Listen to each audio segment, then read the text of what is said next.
A single stone leaves a shepherd boy's leather sling, spinning through the morning air above a valley where two armies hold their breath. In 3 seconds it will strike the forehead of a giant who has mocked the God of Israel for 40 days. In 3 seconds a nation's fate will turn on the aim of a teenager who smells of sheep and wilderness. In 3 seconds everything changes. But we're getting ahead of ourselves. Before we open today's scroll, take a moment to subscribe and leave a like. It helps us keep these in-depth stories of faith, history, and mystery alive. And as always, let us know where in the world you're watching from. This channel has become a global fellowship of seekers, historians, believers, and thinkers, united by curiosity. Now take a deep breath and step with me into the pages of time. The story we're about to unfold isn't just ancient history. It's the tale of the most unlikely king who ever lived. A story of a boy who slept under stars while guarding his father's flock, who learned courage in the silence of Judean hills, who sang songs to God when no one else was listening. This is the story of David, son of Jesse, eighth son, forgotten son, the one nobody thought to call when destiny came knocking at the door. Long before he faced giants, long before he wore a crown, long before poets would write of him and prophets would promise that the Messiah himself would come from his line, David was simply a shepherd. Not even the head shepherd, just a boy with a staff and a sling, watching sheep in the rough country outside Bethlehem. The year was approximately 1040 before the Common Era. The land we now call Israel was a patchwork of territories, a young kingdom trying to stand on its own feet after centuries of chaos. The people had cried out for a king like the other nations, and God had given them Saul, tall and impressive, a warrior who looked every inch a monarch. For a while it seemed like the right choice. Saul had won battles. He had united the tribes. He had pushed back against the Philistines who threatened from the coastal plains. But something had gone wrong in Saul's soul. The details would become clear later. The disobedience, the presumption, the sacrifice offered in impatience when he should have waited for the prophet. What mattered was this: God had rejected Saul. The spirit that had empowered him was withdrawing, and in its place came darkness, confusion, a torment that we might today call depression or paranoia, but which the ancients understood as an evil spirit permitted to afflict him. The kingdom needed a new king. But who? In Bethlehem, a small town in the hill country of Judah, nobody was thinking about kingship. They were thinking about survival, about crops and flocks, about marriage arrangements and property disputes, about the Philistine threat that never quite went away, that army of iron-wielding warriors from the coast who worshipped strange gods and seemed to grow stronger every year. Jesse was a respected man in Bethlehem, though not wealthy, not powerful. He had 8 sons, and that was wealth of a different kind in a world where sons meant security, labor, legacy. The 7 oldest were everything you'd want in sons of Israel. Strong, capable, old enough to serve in the army when the call came. Their names would become known: Eliab, Abinadab, Shammah, and the others. They stood tall. They carried themselves with the confidence of men who knew their place in the world. And then there was David. The youngest isn't always forgotten, but in a family of 8 boys, the last one often gets lost in the shuffle. While his brothers learned the arts of war and the business of their father's household, David was sent to the fields. Someone had to watch the sheep, and the youngest was the obvious choice. It wasn't punishment exactly, it was just the way things were. The older boys had more important work. David had wool and bleating and endless hills. But something happened in those hills, something that nobody saw, that nobody could have predicted. Alone with the flock, David learned things that palaces could never teach. He learned patience, watching sheep that had no sense of danger. that would wander toward cliffs or into the territories of predators if left unwatched for even a moment. He learned vigilance, scanning the ridgelines for the shadows of lions, listening for the breathing of bears in the rocky places where they denned. He learned courage too, though it came in moments of sheer terror that left his hands shaking afterward. The first time a lion came, David was probably 14, maybe 15, old enough to be responsible for the flock, young enough that his voice still cracked when he shouted. The beast emerged from the rocks at dusk, that dangerous time when light plays tricks and shadows deepen. It had marked a lamb, separated it from the flock with the intelligence that predators possess. David didn't think. Thinking would have meant running. Thinking would have meant letting the lamb die and returning home to explain to his father that a lion had taken one. Instead, he ran toward the danger, staff in hand, shouting, making himself bigger than he was. The lion turned, annoyed at this noisy interruption, and in that moment David learned something crucial about himself. He wasn't going to run. Not ever. Not from anything. The fight that followed wasn't heroic in the way stories usually make it. It was brutal, terrifying, desperate. David struck with his staff. The lion swiped, tearing his tunic, leaving red lines across his ribs that would scar. But David had surprise on his side and righteous fury and something else too. A strength that didn't quite seem his own, that rose up from somewhere deeper than muscle and bone. He grabbed the beast by its mane, struck it repeatedly until it fell, then finished it with his knife. The sheep barely noticed. They went on grazing, indifferent to the fact that their shepherd had just killed one of the most feared predators in Judah. David sat there afterward, bleeding, shaking, staring at the dead lion and wondering what had just happened to him. He told no one when he got home. What was there to say? He'd done his job. The flock was safe. His brothers wouldn't have been impressed anyway. They killed enemies in battle. They did important things. David just killed lions. The bear came a season later. Same story, different beast. Same desperation, same fury, same strength from beyond himself. David began to understand something. God was with him out there in the wilderness, not in the town, not in the synagogue where the elders prayed. Out in the wild places, under stars that sang to him in the silence, God was teaching him kingship without a crown, authority without an army, power without a palace. He wrote songs too. Nobody asked him to. Nobody would hear them for years. But in the quiet of shepherds' watches, while the flock slept and the night pressed in from all sides, David sang. He sang of God's greatness, of mountains that proclaimed their Maker's glory, of stars that told stories in their ancient paths across the sky. He sang of protection, of valleys shadowed by death where fear held no power because God walked there too. He sang of longing, of a soul that thirsted for the divine like a deer panting for water in drought. The psalms were being born, though he didn't know they were psalms. He was just a shepherd singing to keep himself company, singing because something in him had to burst out in music or go mad with beauty. His skill with the sling grew too. Hours of practice, thousands of stones hurled at targets only he could see. A shepherd's sling wasn't a toy. It was a weapon capable of hurling a stone with enough force to crack a skull, to bring down a wolf, to defend against raiders who sometimes came stealing through the hills looking for easy prey. David could hit a mark at 50 paces, 70, 100. He could reload and fire in seconds. His hands knew the leather, knew the weight of different stones, knew the exact moment to release so the projectile flew true. He was becoming dangerous without anyone noticing. He was becoming powerful in his weakness, mighty in his obscurity, royal in his servitude.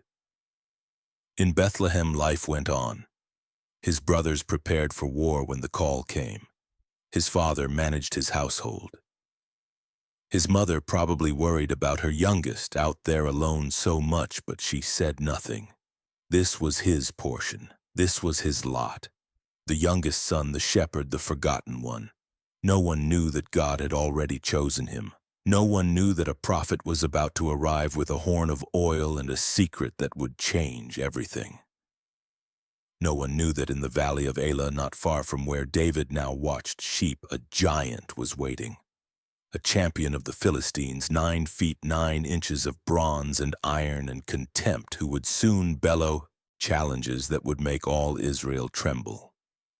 No one knew that the boy with the sling was already preparing for an appointment with destiny.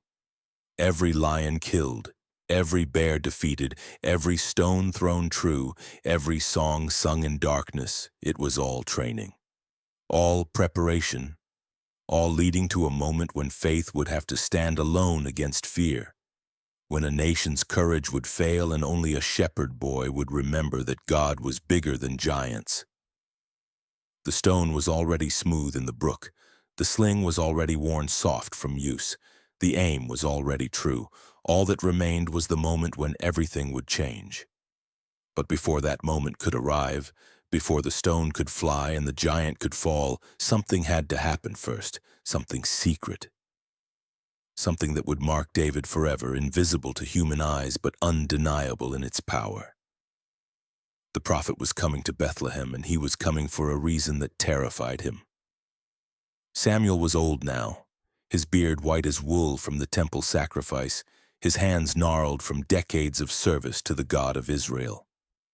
He had anointed Saul years before, pouring sacred oil over the head of a man who stood head and shoulders above everyone else, who looked like kingship itself.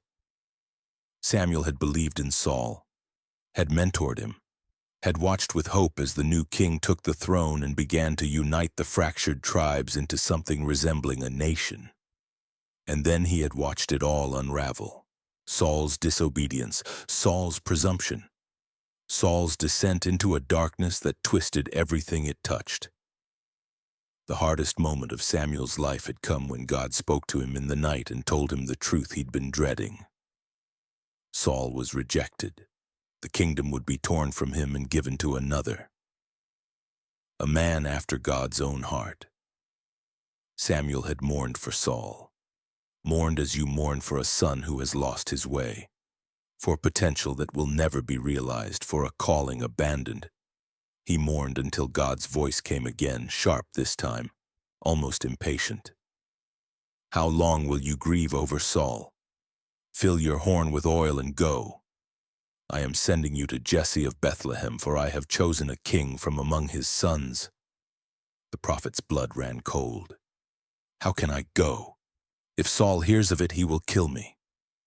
It wasn't cowardice speaking, it was reality. Saul was paranoid now, suspicious, seeing enemies in every shadow. If word reached him that Samuel was anointing a new king, the prophet's life wouldn't be worth a clay jar.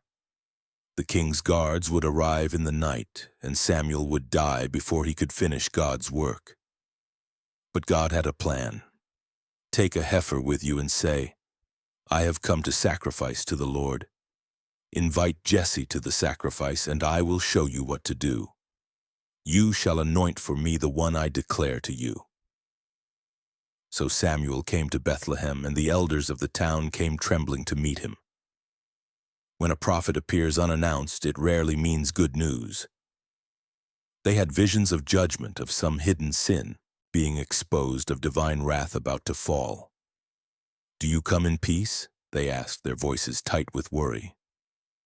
In peace, Samuel assured them. I have come to sacrifice to the Lord.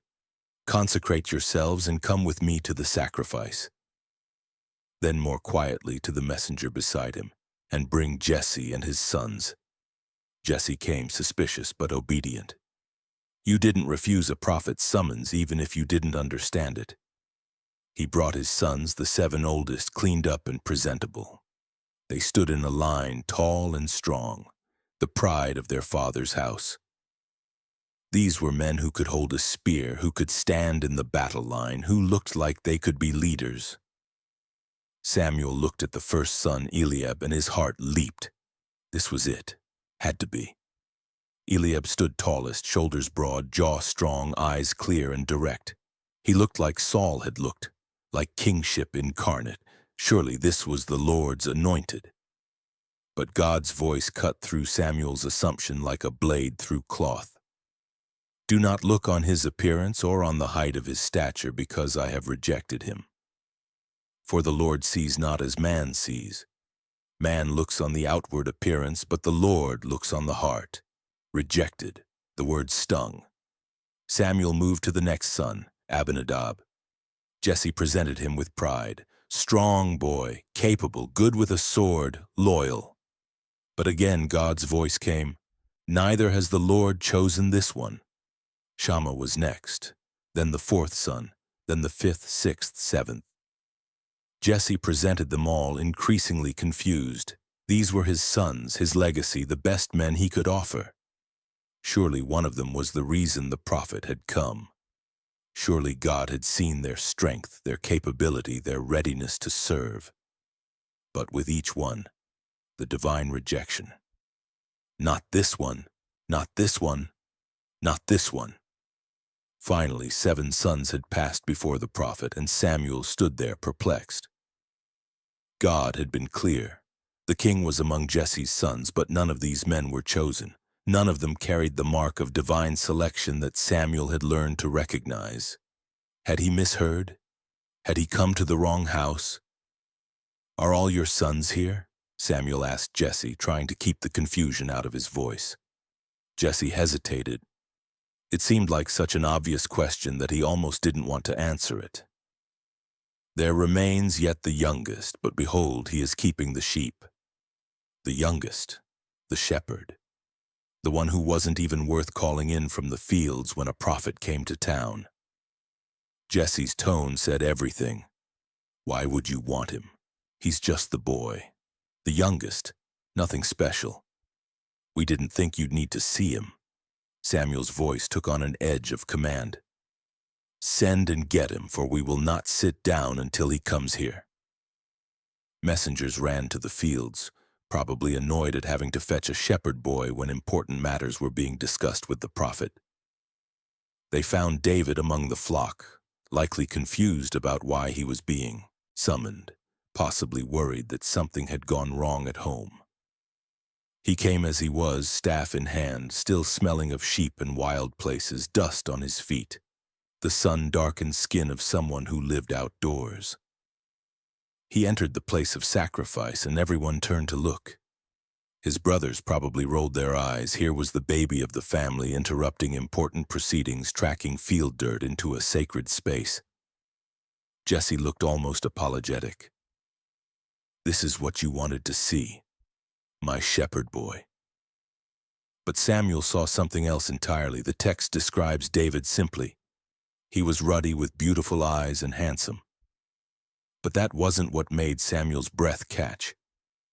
It was something underneath the appearance, something that radiated from this young man who carried himself with an unconscious dignity, who had the bearing of someone who'd faced lions alone and won.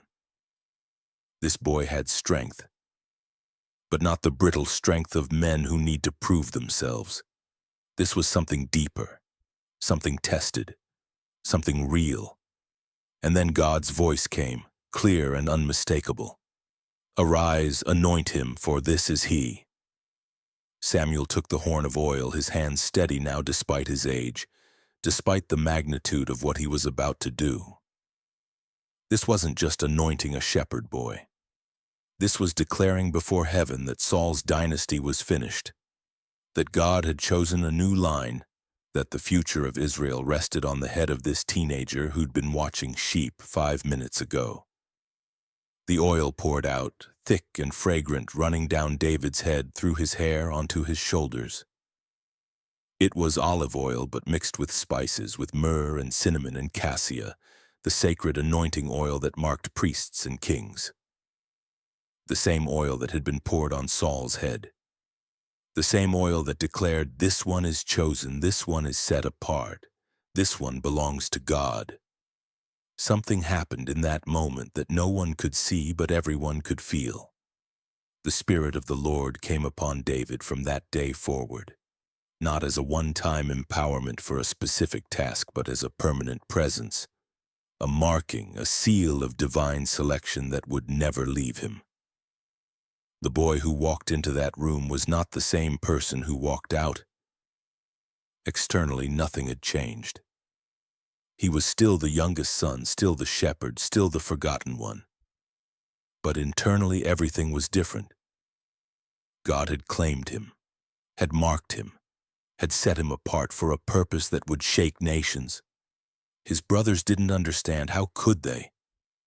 Their little brother had just been anointed by the prophet Samuel, and they had no idea what it meant. King? This boy? The one who couldn't even grow a full beard yet? The one who sang songs to sheep?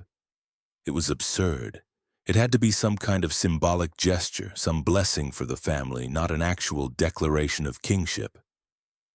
Jesse didn't understand either, though he was wise enough not to question a prophet's actions out loud.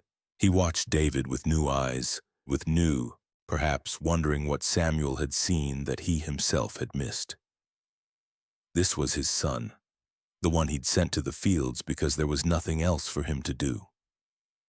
The one he hadn't even thought to call when Samuel first arrived. And now the prophet had poured the sacred oil over his head and declared him chosen. David probably understood least of all. He was, 15? 16. Old enough to fight lions, but young enough to still be figuring out who he was. And now he carried a secret that he couldn't tell anyone, a calling that made no sense, a destiny that seemed impossible. He was anointed king of Israel while Saul still sat on the throne in Gibeah. How was that supposed to work? When would it happen? How would it happen? The text doesn't tell us what David thought in that moment. It doesn't record his questions or his doubts or his fears. It just tells us that he was anointed, that the Spirit came upon him, and then, with characteristic biblical brevity, that he went back to the sheep. Back to the sheep. As if nothing had changed, as if he hadn't just been marked as the future king of Israel, as if the oil wasn't still drying in his hair, the scent of it still in his nostrils. Back to the hills, back to the flock, back to obscurity, but now with a secret burning in his heart, a calling he couldn't shake, a destiny he couldn't understand. He would wait years before that anointing was publicly acknowledged. Years of serving Saul, of running from Saul, of hiding in caves and living as an outlaw while the man he would replace tried to kill him.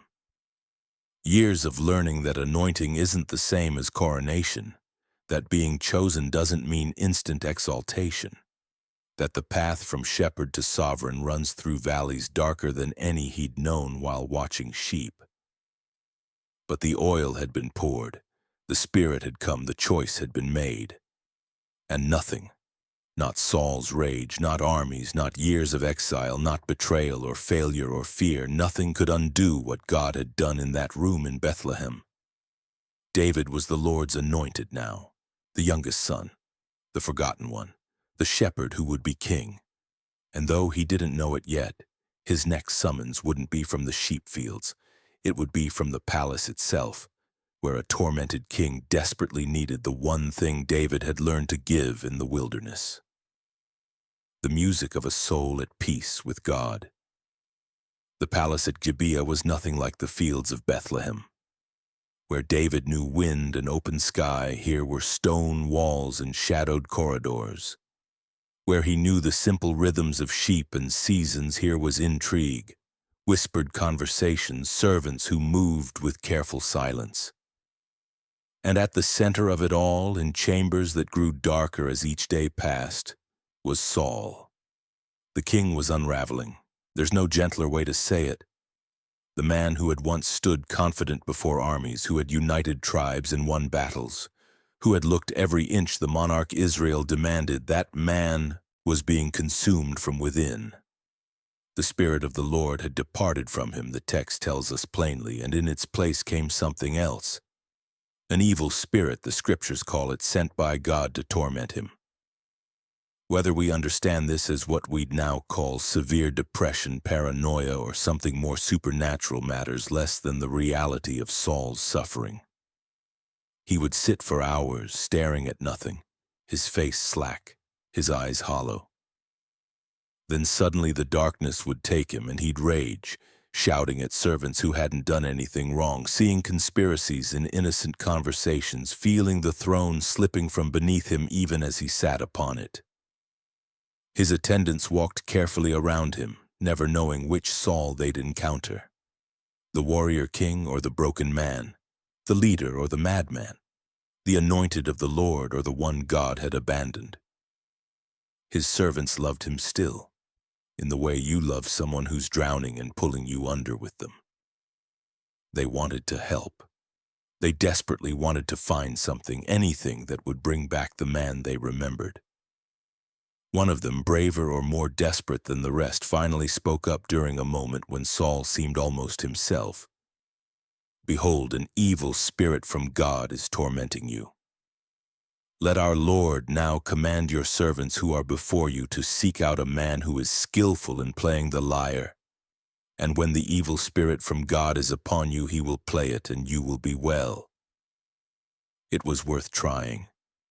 Music had power in the ancient world, power that went beyond entertainment. It could soothe, heal, drive away darkness. The right melody, played by the right hands, could reach places that words and medicines couldn't touch.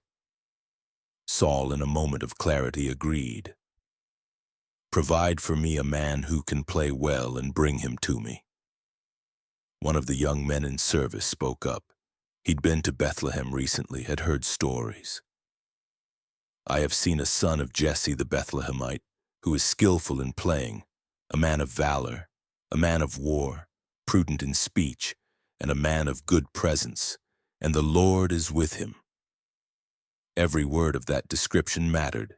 Skillful in playing, yes, they needed that. But also a man of valor, someone with courage, because serving a tormented king required bravery of a different kind than facing armies. A man of war, someone who understood conflict, who wouldn't flee at the first sign of violence.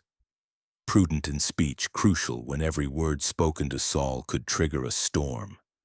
A man of good presence, someone whose very bearing brought peace. And most importantly, the Lord is with him. In a palace where God's presence had departed, they needed someone who carried that presence with them. They were describing David, though the young man who spoke probably didn't know about the anointing, didn't know that he was recommending the future king to serve the current one. He just knew that Jesse's youngest son had a reputation, whispered about in the hill country, of being someone special, someone different. Saul sent messengers to Jesse. "Send me David your son who is with the sheep." It was a command, not a request. Kings didn't ask. Jesse couldn't refuse even if he wanted to. His youngest son was being summoned to the palace, and there was no way to know if this was blessing or curse, opportunity or danger. Jesse prepared a gift, the kind you send when your son is being called to serve a king. A donkey loaded with bread, a skin of wine, a young goat. Practical things, respectful things, things that said, "I honor you, I'm sending my son in good faith. Please remember that we're a loyal family." David took the gifts, took his harp, and made the journey from Bethlehem to Gibeah, from sheep fields to palace, from obscurity to the throne room. He must have thought about the anointing during that walk, the oil still fresh in his memory if not on his head. Samuel's words, God's choice, the impossible future he'd been promised. And now he was going to serve the very king he would someday replace. The irony was almost unbearable. Or perhaps it was divine wisdom. Perhaps you had to serve a king before you could become one. Perhaps you had to understand the weight of the crown before you could wear it. Perhaps you had to see kingship from the inside, both its glory and its corruption, before you could do it right. David came into Saul's presence and something shifted in the room. The text says simply, Saul loved him greatly and he became his armor-bearer. Just like that. No trial period, no testing. The tormented king looked at the shepherd boy and saw something he desperately needed. Peace, wholeness, the presence of God that had left his own life. When the darkness came upon Saul, when the evil spirit gripped him and the rage began to build, David would take up his lyre. His fingers knew the strings the way they knew the leather of his sling, intimately, instinctively. The music that came from those strings wasn't just melody. It was prayer set to sound. It was the songs he'd sung in the wilderness, the psalms born in starlight and solitude, the worship that had kept him company when lions prowled and bears circled. The notes would fill the chamber and something would happen. The darkness would retreat. Not all at once, not dramatically, but like dawn pushing back night, gradual but certain. Saul's breathing would slow, his fists would unclench. The madness that twisted his features would ease, and for a while he'd be himself again. The evil spirit would depart, the text tells us, and he would be refreshed and well.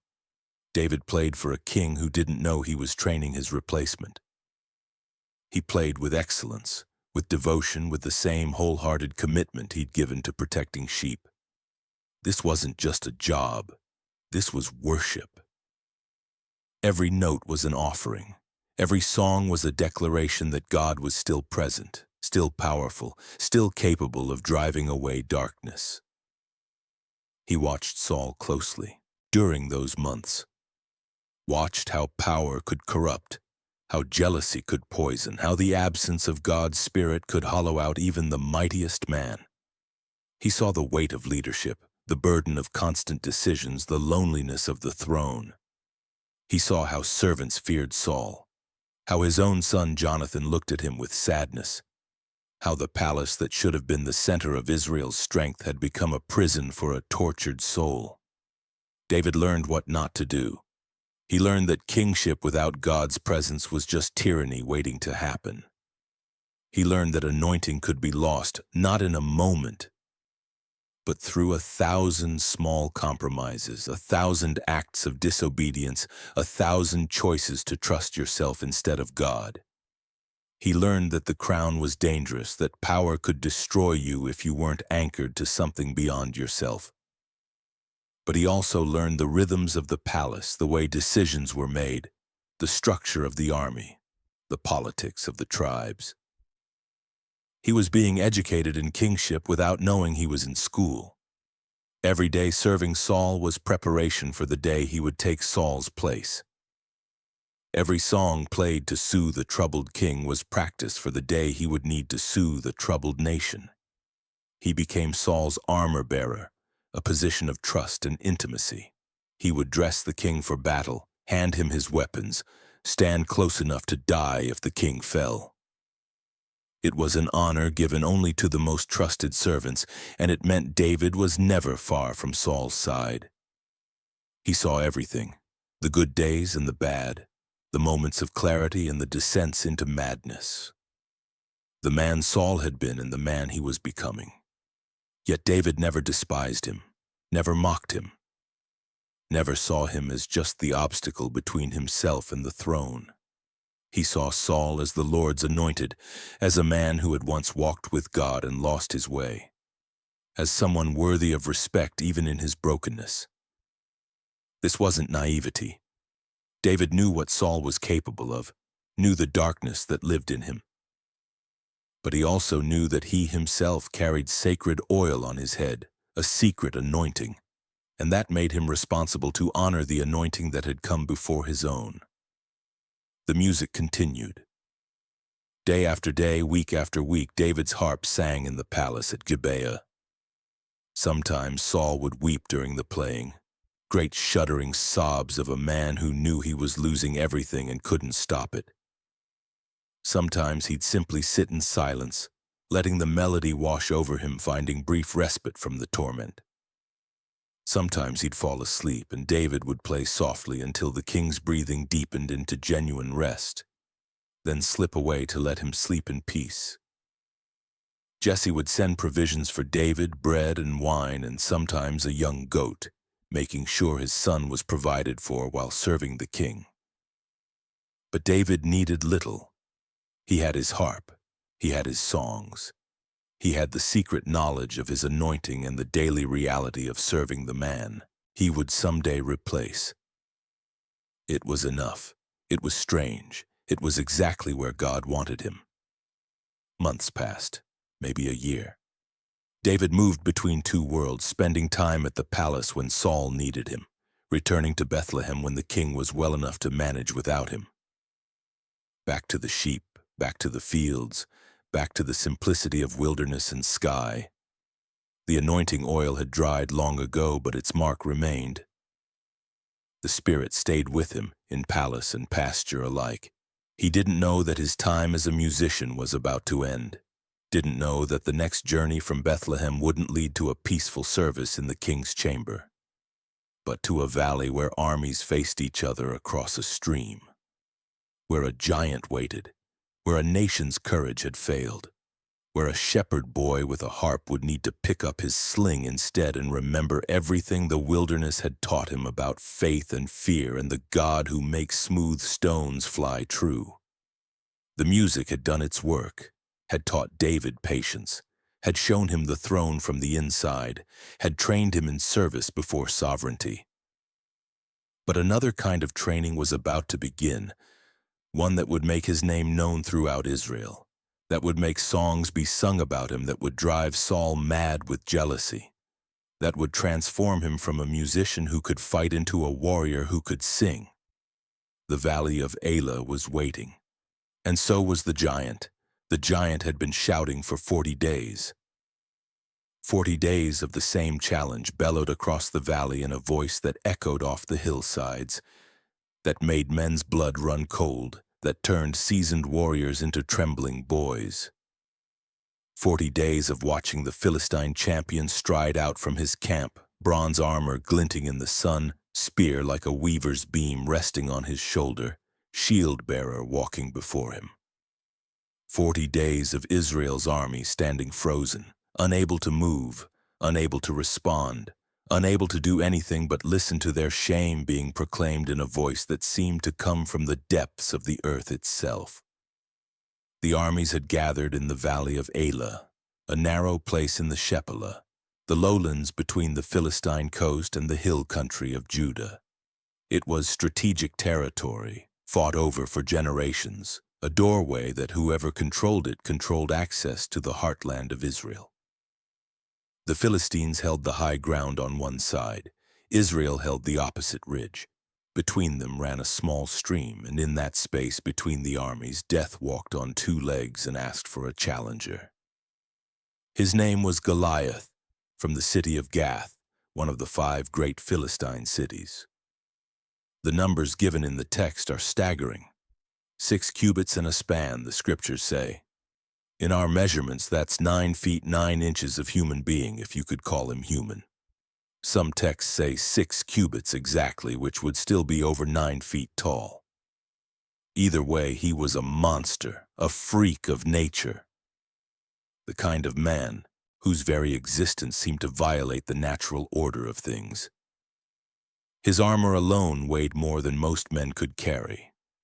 A bronze helmet on his head, a coat of mail weighing 5,000 shekels, roughly 125 pounds of bronze scales, bronze greaves on his legs, a bronze javelin slung between his shoulders, and his spear, that terrible spear, its shaft thick as a weaver's beam, its iron head weighing 600 shekels, 15 pounds of iron designed to punch through shields and armor and men as if they were made of parchment. He wasn't just big. He was a war machine, a professional killer in an age when warfare was personal and brutal.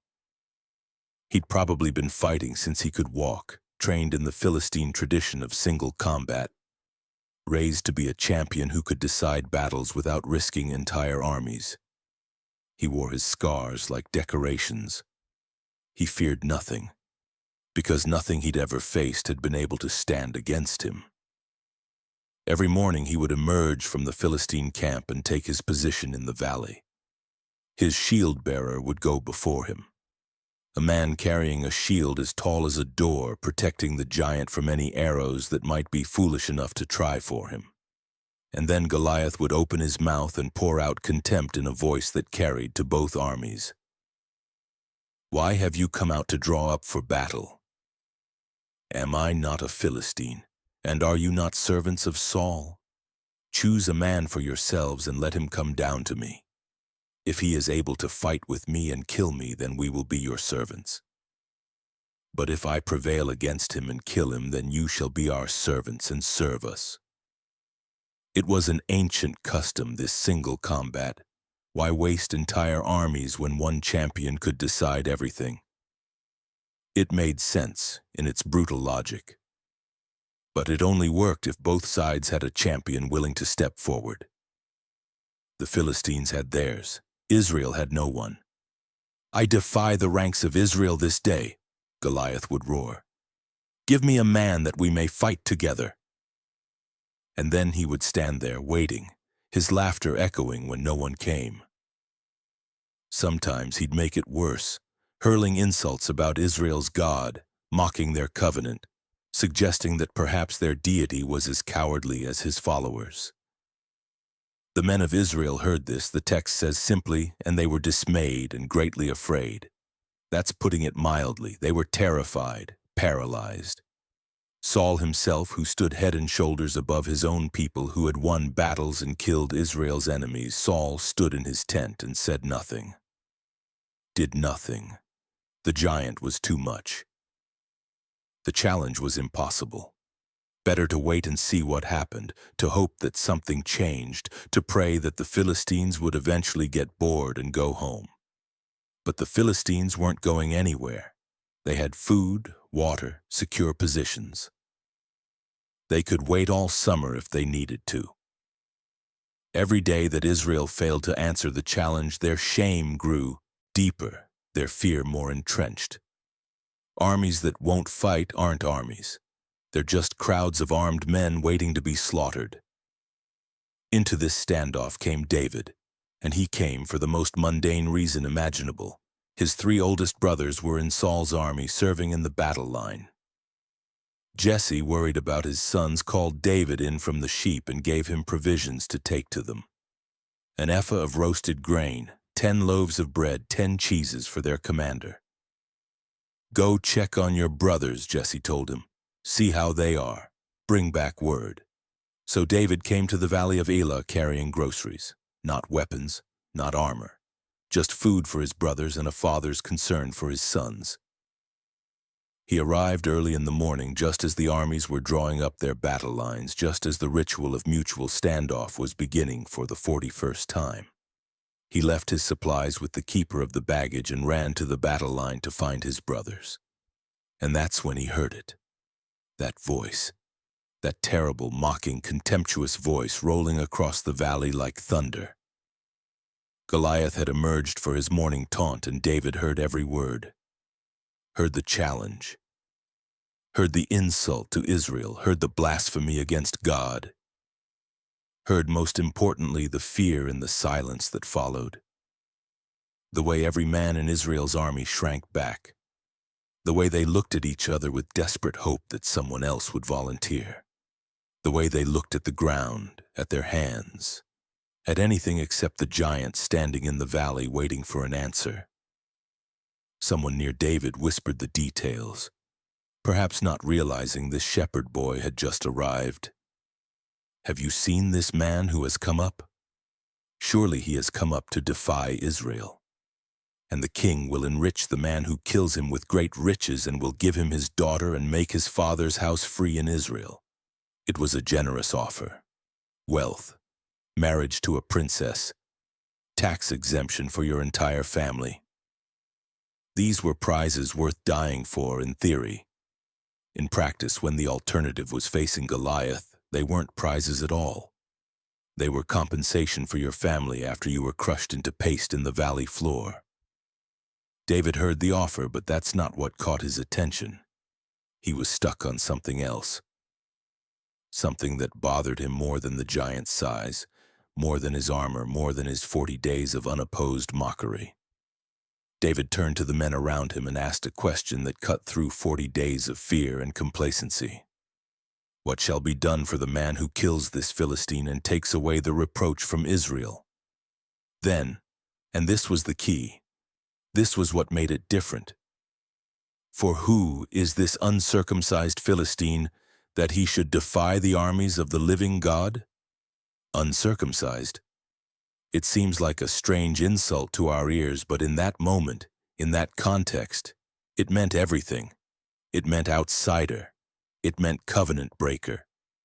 It meant someone who had no relationship with the God of Israel. No claim to divine protection, no right to stand in that valley and challenge the people who belong to the Almighty. David wasn't seeing a giant. He was seeing a man who'd stepped outside his authority, who was blaspheming against something infinitely bigger than himself, who'd made the fatal mistake of thinking that size and strength mattered more than whose side God was on. The men around David repeated the offer about the rewards, missing his point entirely. They were still thinking about money and marriage. David was thinking about blasphemy and covenant. They were seeing an impossible fight. David was seeing an insult that demanded answer. His oldest brother Eliab heard David asking questions, heard the tone in his voice, and anger flashed hot in his chest. This was the brother who'd stood before Samuel and been rejected, who'd watched oil poured on his youngest sibling's head, who'd never quite gotten over the confusion and resentment of that moment. Now here was David at the battle line, talking big, asking about rewards, getting attention. "Why have you come down?"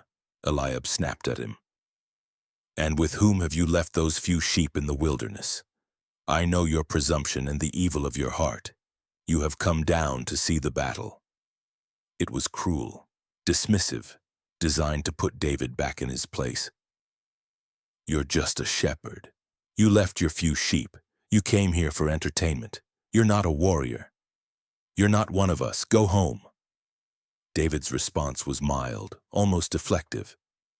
"What have I done now? Was it not but a word?" But he didn't leave, didn't go back to Bethlehem with his tail between his legs. Instead, he kept asking, kept questioning, kept saying out loud what everyone else was thinking but afraid to voice. Who is this Philistine? Why isn't anyone fighting him? How long are we going to stand here and let him mock the living God? The questions spread. Soldiers heard him. Officers heard him. Eventually, inevitably, word reached Saul. Someone told the king that there was a young man asking about Goliath, talking like he might actually be considering the fight, speaking with a confidence that bordered on madness or faith, hard to tell which. Saul sent for him, and David came, still dusty from the road, still carrying the smell of sheep and grain, still just a teenager who'd come to deliver bread and cheese to his brothers. He came before the king he served, the king whose armor he'd carried, whose melancholy he'd soothed with songs. And he said words that must have struck Saul like a slap across the face. "Let no man's heart fail because of him. Your servant will go and fight with this Philistine." Saul stared at David as if he'd lost his mind. This was the boy who played the harp, the shepherd. The armor-bearer who'd never seen real combat, never stood in a battle line, never felt the shock of bronze meeting bronze, and he wanted to fight Goliath. The king's first response was almost gentle, the way you'd speak to someone who doesn't understand the danger they're in. "You are not able to go against this Philistine to fight with him, for you are but a youth, and he has been a man of war from his youth." It was a reasonable objection. David was probably 17, maybe 18 years old.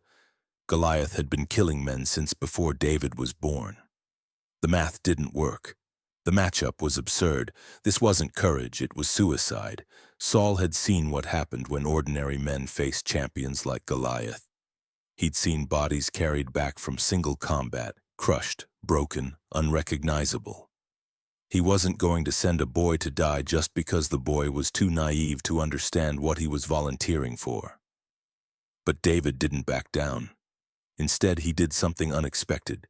He told Saul a story. Not about battles or armies or training with weapons. About sheep. "Your servant used to keep sheep for his father. And when there came a lion or a bear and took a lamb from the flock, I went after him and struck him and delivered it out of his mouth.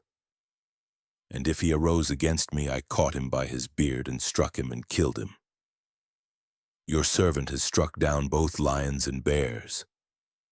The tent went quiet. Men didn't fight lions with their hands. Men didn't grab bears by the face and beat them to death. These weren't war stories, these were survival stories. These were the desperate acts of someone who decided that no predator would take what he was responsible for. Consequences be damned. And David had done it more than once. Lions, plural, bears, plural. He'd made a habit of killing things that should have killed him. Then David made the connection explicit. "And this uncircumcised Philistine shall be like one of them, for he has defied the armies of the living God." There it was again. That word, uncircumcised, outside the covenant, beyond God's protection. David wasn't comparing Goliath's size to a lion's or his strength to a bear's. He was comparing his spiritual state.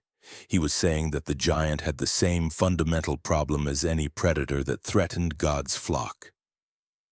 He'd stepped into territory where he didn't belong, challenged authority higher than his own, made himself an enemy of something infinitely more dangerous than a teenage shepherd. And then David said something that revealed where his confidence came from. "The Lord who delivered me from the paw of the lion and from the paw of the bear will deliver me from the hand of this Philistine." Not might, not could, will. David had fought alone in the wilderness, but he'd never fought alone. Every time a predator came, every time death circled close, God had been there, had strengthened his arm, had made his staff strike true, had turned a shepherd boy into something fierce and unstoppable. Why would this be different?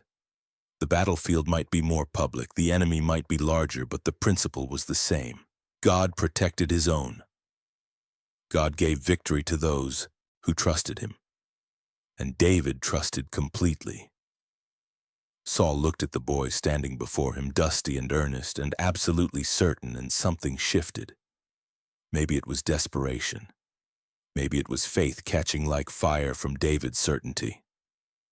Maybe it was simply that no one else was volunteering and 40 days of shame had to end somehow. Whatever the reason, Saul made a decision that would change everything. "Go, and the Lord be with you." Then, because he was still a king, still responsible, still trying to give David some kind of chance, Saul commanded that his own armor be brought, his personal equipment, the bronze helmet, the coat of mail, the sword, the best protection Israel had to offer. If David was going to face Goliath, at least he'd face him dressed like a warrior, not like a shepherd. They clothed David in Saul's armor, and it was immediately obviously wrong. Saul stood head and shoulders above his people. His armor was made for a tall man, a broad man, a king's proportions. David was younger, leaner, built for speed, not bulk. The coat of mail hung on him like a tent. The helmet wobbled. The sword dragged. He tried to walk and nearly stumbled. David took a few steps, feeling the weight of it, the restriction, the way it turned him from a shepherd into a clumsy imitation of a soldier. This wasn't right. This wasn't him. He'd never worn armor before, never trained in it, never learned the balance and movement it required. If he went out there dressed like this, he wouldn't be facing Goliath as David, the one God had anointed and prepared. He'd be facing him as a boy playing dress-up in a dead man's clothes. "I cannot go with these," David said to Saul, "for I have not tested them." It was tactful, respectful. He didn't say the armor was useless. He just said it wasn't for him.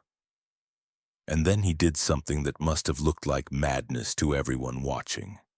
He took off the armor, all of it. The helmet, the mail, the sword.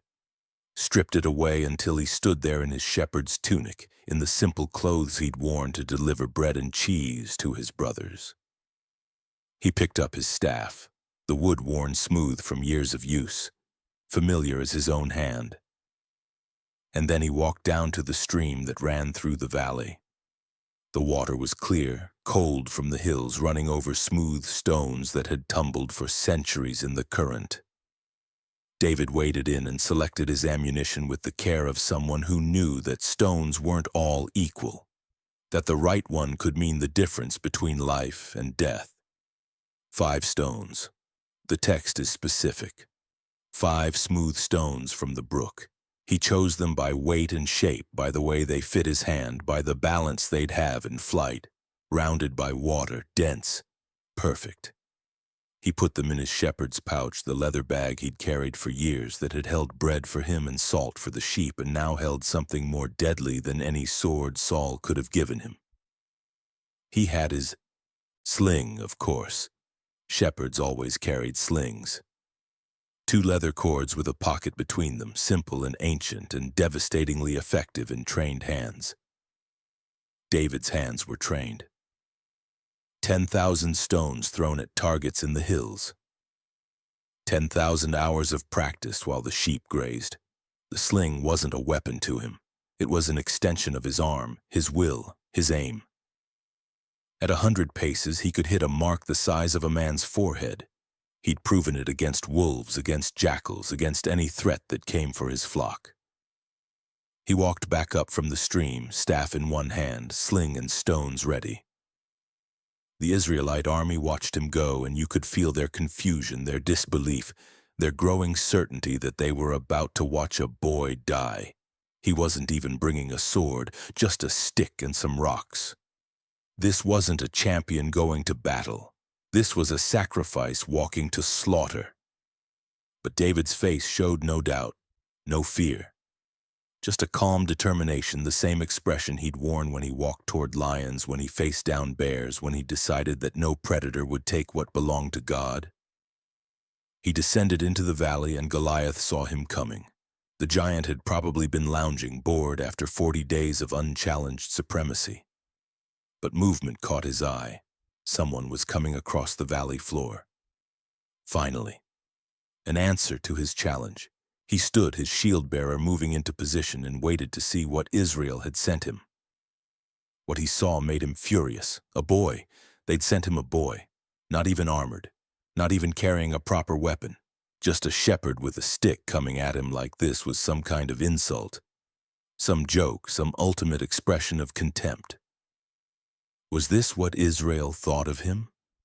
That he could be faced down by children? That he didn't even rate a real warrior? Goliath came forward, and his shield-bearer went before him, and the ground seemed to shake with his steps. When he was close enough to see David clearly, close enough to confirm that yes, this really was just a youth, ruddy and handsome and completely outmatched, the giant's voice rolled out across the valley in mockery and rage. "Am I a dog that you come to me with sticks?"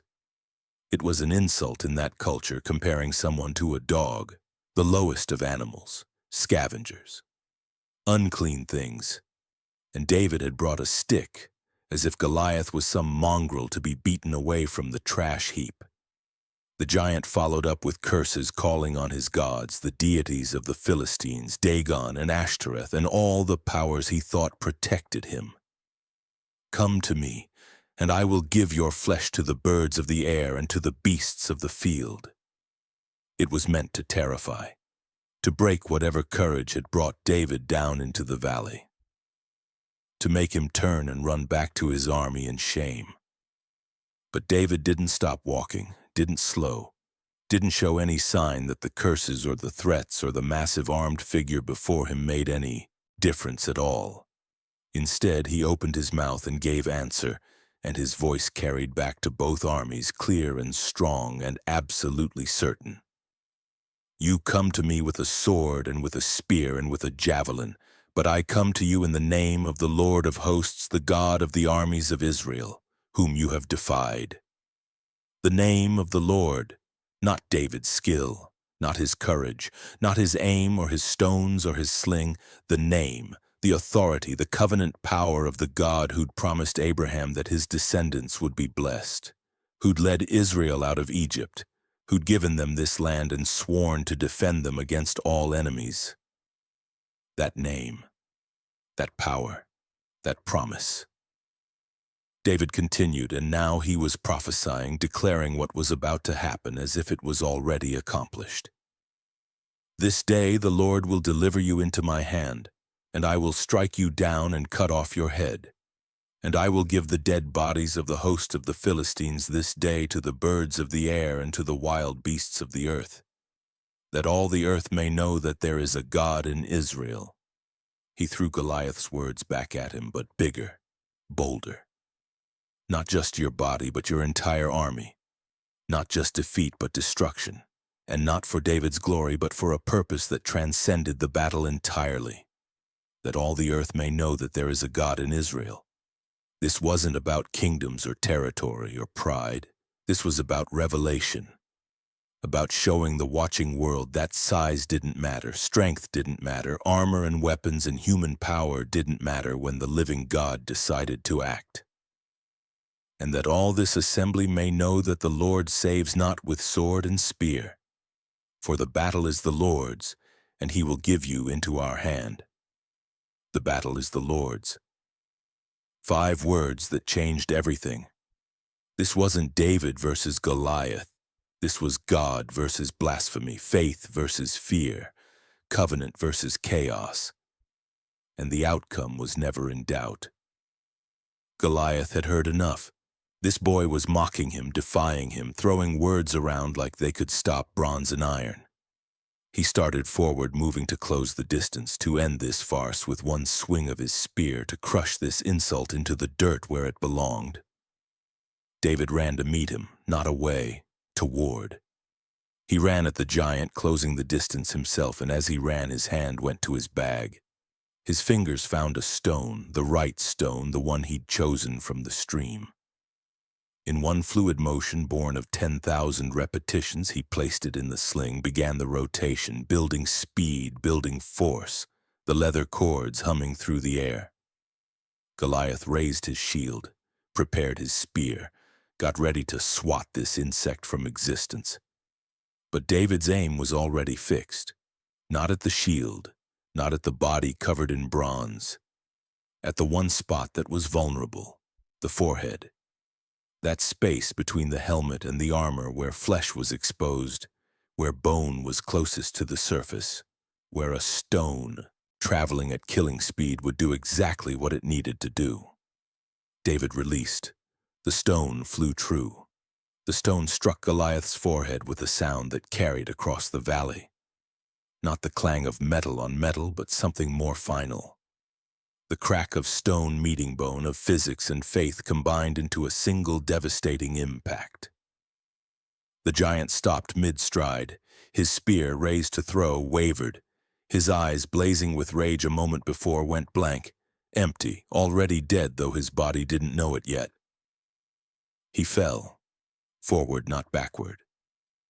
9 feet 9 inches of armor and muscle and bone collapsing like a tower whose foundation had been cut away. When he hit the ground, the earth itself seemed to shudder.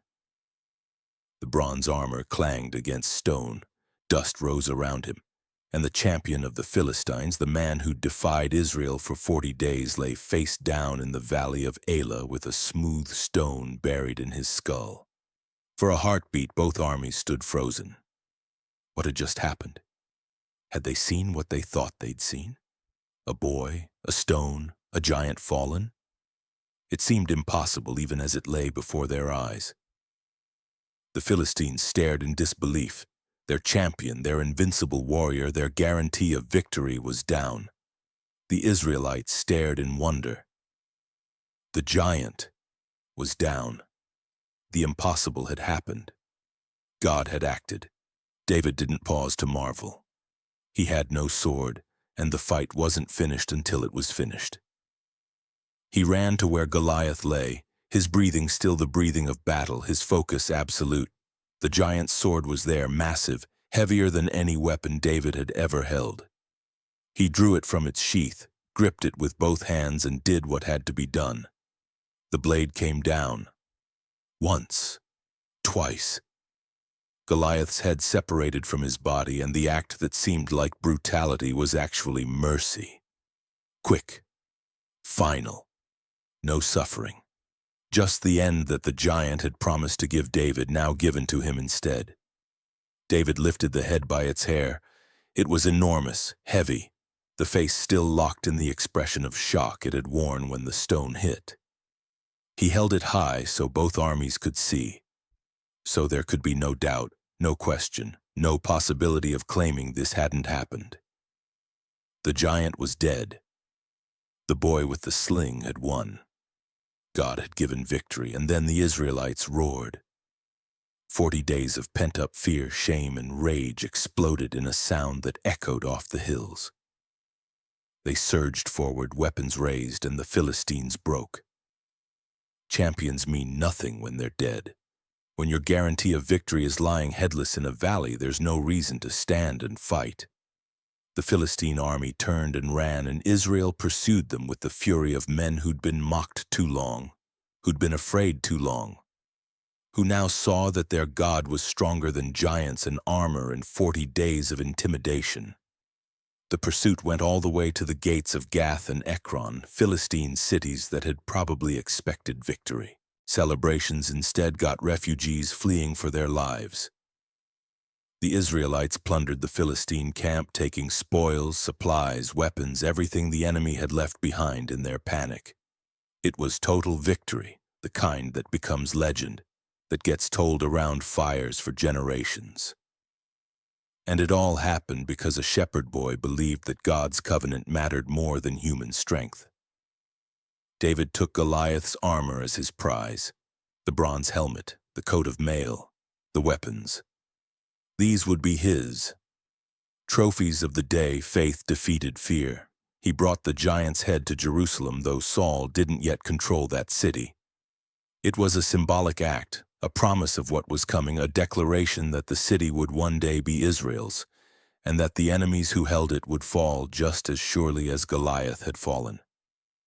Saul watched all this, watched David return victorious, and asked his commander Abner a question that seemed strange given that David had been serving in the palace. Whose son is this youth? Abner didn't know. As your soul lives, O king, I do not know.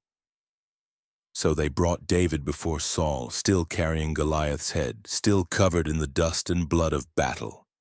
And Saul asked him directly, "Whose son are you, young man?" "I am the son of your servant Jesse the Bethlehemite," David answered.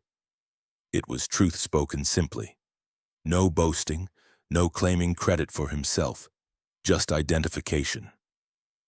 "I'm Jesse's son, the shepherd, the one you sent for to play the harp, the one who told you God would give victory, remember?"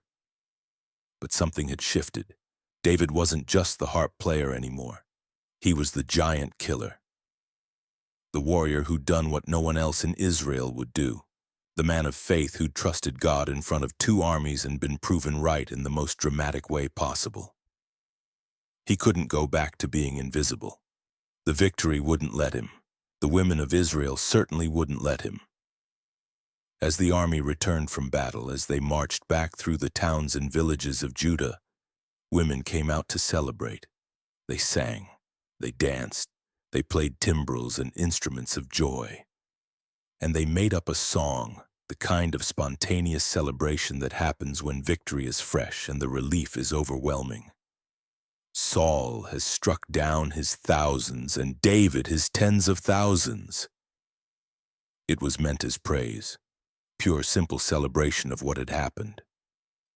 Saul was the king, and he'd won many battles, killed many enemies. Thousands, the song said, acknowledging his accomplishments. But David had done something greater. Tens of thousands. It was hyperbole, poetic exaggeration, the kind of thing you sing when you're caught up in the moment and the normal words aren't big enough to contain the feeling. But Saul heard it differently. He heard comparison. He heard his own achievements diminished. He heard the people giving David more glory, more credit, more love than they gave their king. The text tells us exactly what happened in Saul's heart at that moment. Saul was very angry, and this saying displeased him. He said, "They have ascribed to David 10,000s, and to me they have ascribed thousands. And what more can he have but the kingdom? What more can he have but the kingdom? In that instant, jealousy took root in Saul's soul like a weed that would choke out everything else. The paranoia that had been building, the darkness that tormented him, now had a focus. David, the shepherd boy, the giant killer, the one the people loved, the threat to his throne. And Saul eyed David from that day on, the scriptures say. Watched him, suspected him, saw in every action a potential plot, in every success a step toward usurpation. The evil spirit that had departed when David played his harp returned with new intensity. And now, instead of finding relief in David's music, Saul found only torment. The one who'd brought him peace was now the source of his fear.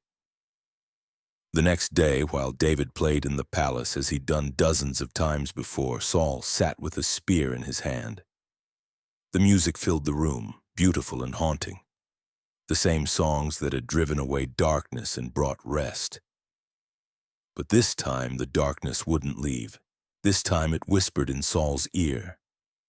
Kill him. End the threat. Pin him to the wall before he takes everything from you. Saul raised the spear, drew back his arm, and hurled it at David with all his strength, with murder in his heart, with the full intention of ending the life of the one who'd saved Israel from Goliath just days before. The spear flew across the chamber, and David saw it coming. Moved, dodged. The spear struck the wall where he'd been standing and quivered there, its point buried in stone. Saul threw it again. Same result. David evaded and the spear missed. Twice Saul tried to kill him. Twice God preserved him. And in those two throws, everything changed. David wasn't just the giant killer anymore. He was the hunted, the target, the one Saul feared most, which made him the one Saul wanted dead most. But Saul was afraid of David too, afraid because the Lord was with David and had departed from Saul himself. You can't kill what God protects. You can try, but you'll fail, and every failure will make the fear worse. So Saul tried a different approach. He made David a commander, a leader of 1,000 men, sent him out to fight Israel's enemies. Maybe the Philistines would kill him. Maybe some battle would do what Saul's spear couldn't. Maybe the problem would solve itself. Instead, David prospered. Every campaign succeeded. Every battle ended in victory. He behaved wisely in all his ways, the text says, and the Lord was with him. The more Saul tried to arrange David's death, the more David's reputation grew.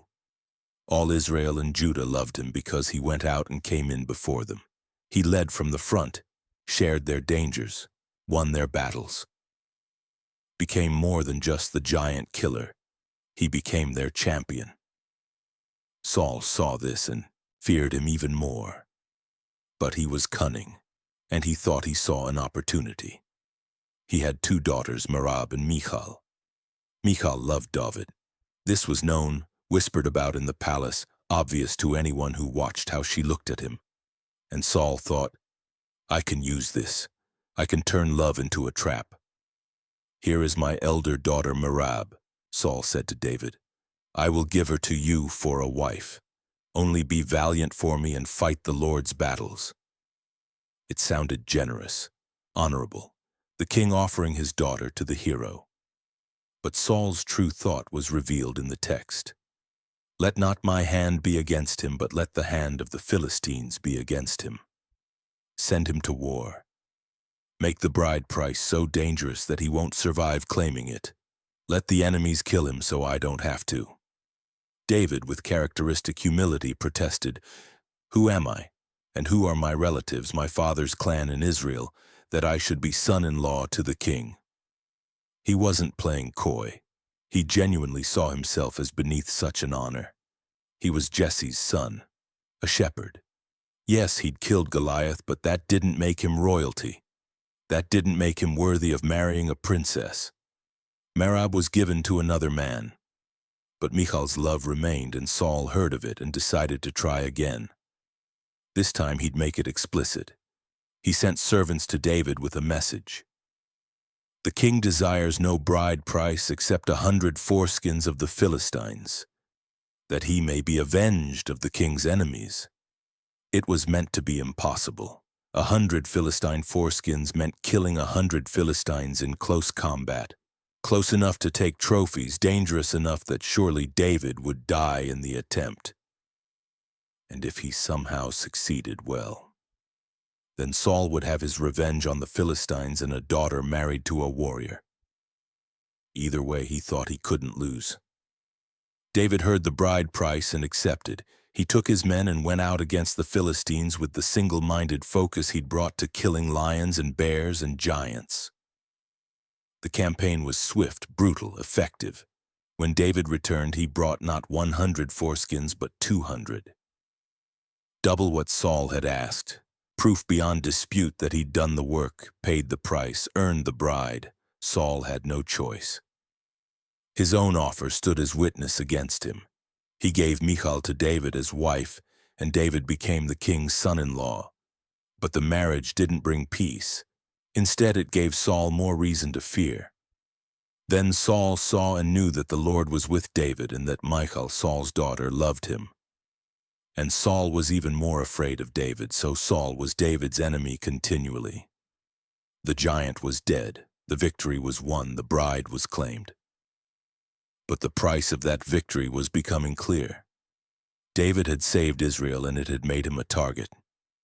He'd proven his faith, and it had earned him an enemy who wore a crown.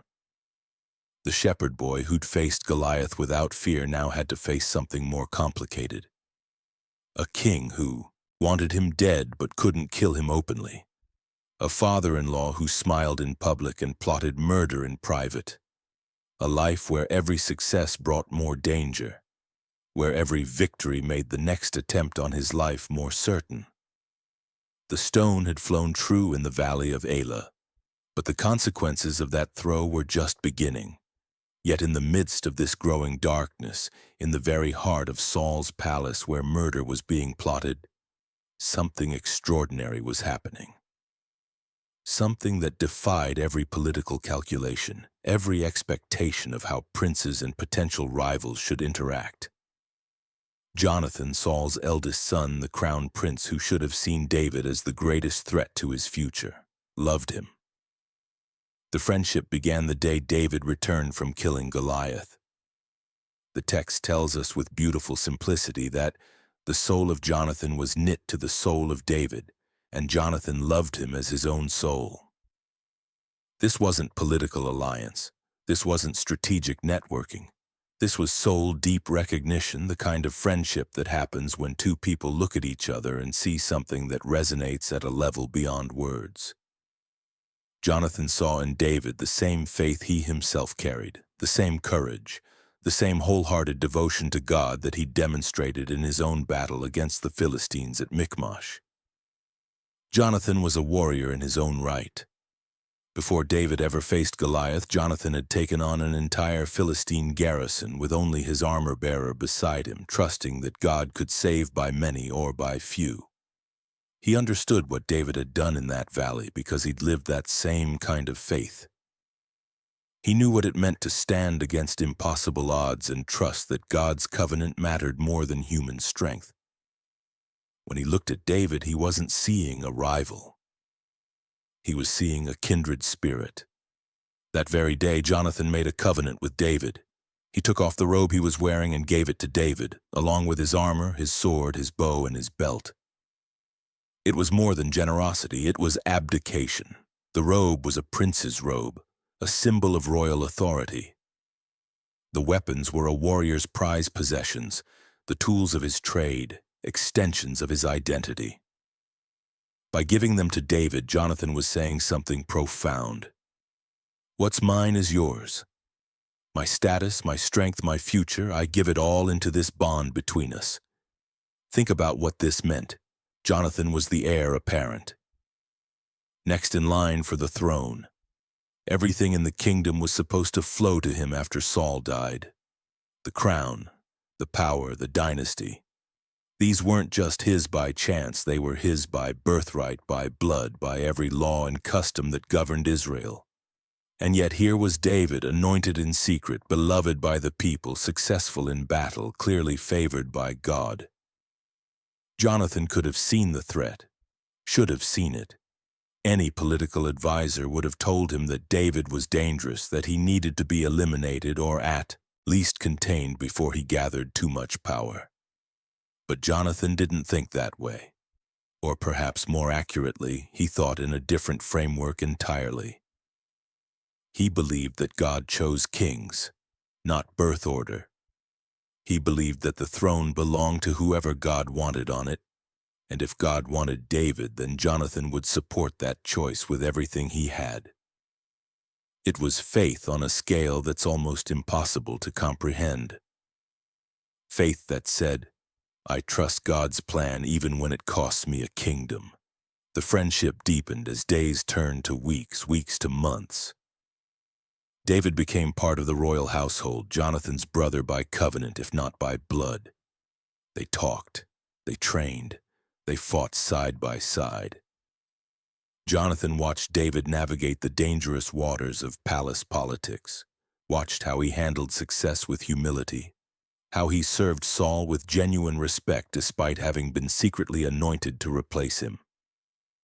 And Jonathan loved him more, not less, as the evidence of God's favor on David became undeniable. Saul saw the friendship and it tormented him. His own son, his heir, bonded to the man Saul had marked for death. It felt like betrayal. It looked like conspiracy.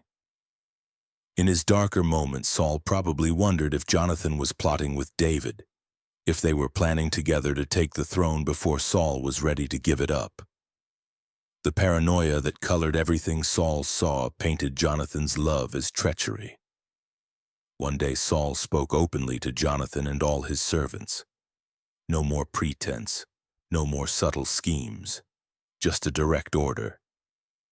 Kill David. He said it plainly, expecting obedience, expecting that surely his own son would choose loyalty to his father over friendship with a shepherd. Jonathan was horrified. He went immediately to David and warned him, Saul, my father, seeks to kill you. Therefore be on your guard in the morning. Stay in a secret place and hide yourself. It was treason, technically, warning the target of a royal execution order. But Jonathan didn't hesitate. His covenant with David superseded his obligation to his father's madness. David's life mattered more than political correctness. Then Jonathan did something braver still. He went to Saul and spoke well of David, argued for him, defended him to the man who wanted him dead. Let not the king sin against his servant David, because he has not sinned against you, and because his deeds have brought good to you. For he took his life in his hand, and he struck down the Philistine, and the Lord worked a great salvation for all Israel. You saw it and rejoiced. Why then will you sin against innocent blood by killing David without cause? It was a masterful argument, an appeal to justice, to memory, to the obvious facts. David had saved Israel, had risked everything, had done nothing to deserve death. Killing him would be sin, pure and simple, murder of an innocent man.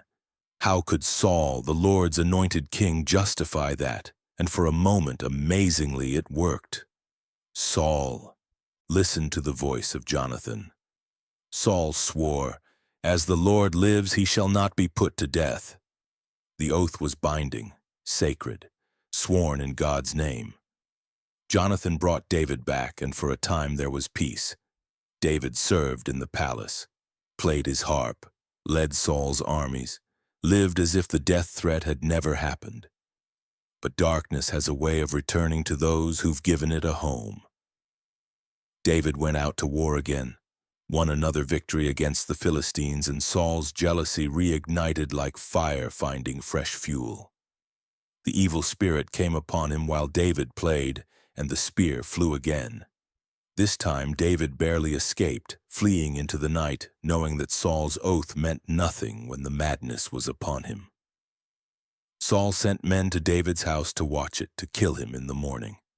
But Michal, David's wife, Saul's own daughter, helped him escape through a window. She bought him time, put a household idol in the bed to make it look like David was sleeping there, told her father's men that David was sick. By the time they discovered the deception, David was gone. He fled to Samuel, to the prophet who'd anointed him, seeking safety in holy ground. But even there Saul pursued him. When that didn't work, when God's Spirit kept Saul's men from harming David, David knew he needed help from the one person who might still have influence with the king. He went to Jonathan. They met in secret, and David's desperation was evident in his first words.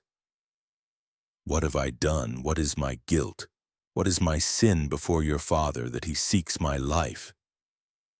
It was a genuine question. David truly didn't understand what he'd done to deserve this. He'd been loyal, faithful, successful in service. What was his crime? Jonathan tried to reassure him. "Far from it, you shall not die. Behold, my father does nothing either great or small without disclosing it to me. And why should my father hide this from me? It is not so." But David knew better. He'd seen the murder in Saul's eyes, felt it in the spears that had flown at his head.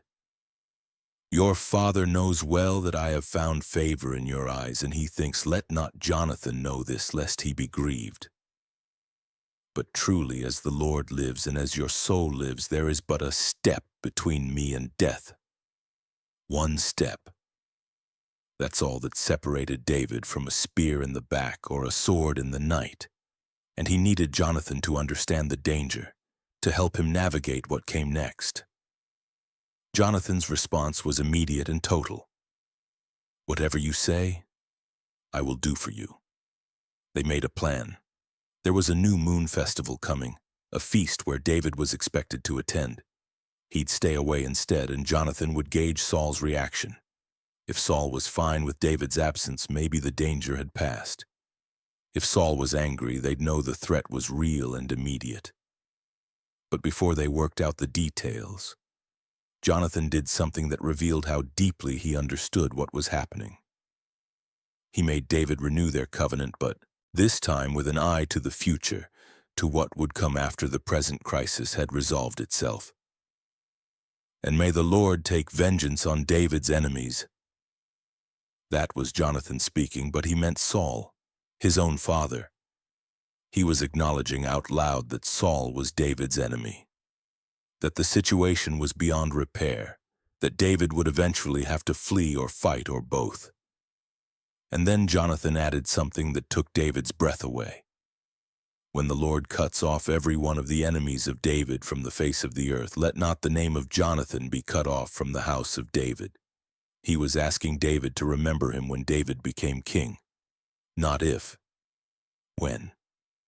Jonathan knew. Had known perhaps from the beginning. David was going to be king, and Jonathan was going to lose everything that should have been his. And he was asking only that David remember their friendship when that day came.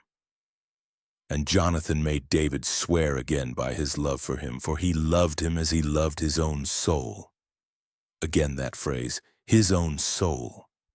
The bond between them was that deep, that real, that unbreakable.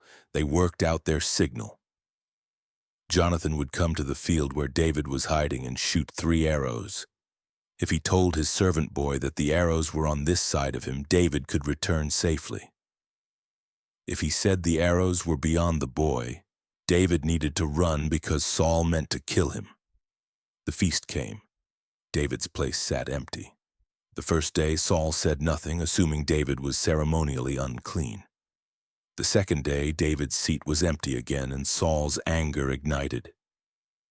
"Why has not the son of Jesse come to the meal either yesterday or today?"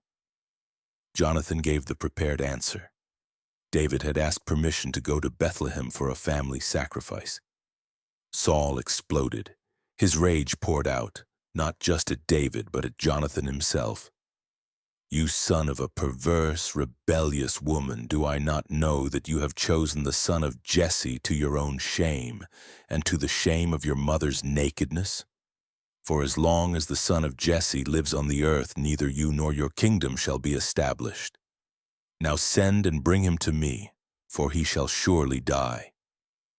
There it was, laid bare. Saul saw the political reality clearly, even if Jonathan chose to ignore it. David living meant Jonathan losing. One of them would be king, and it wouldn't be both.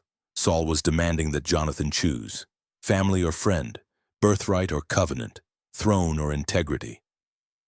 Jonathan's answer was to ask why. Why should he be put to death?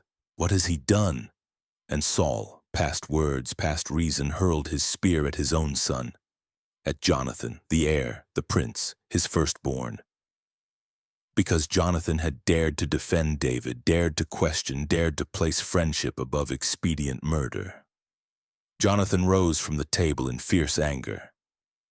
He ate nothing that day, grieving for David, humiliated by his father's treatment.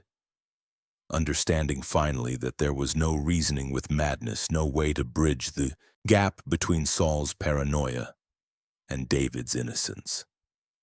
The next morning, Jonathan went to the field, shot his arrows, called to his servant, "Is not the arrow beyond you?"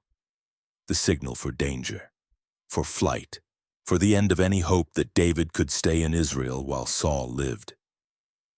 The boy gathered the arrows, not understanding their significance, and Jonathan sent him back to the city.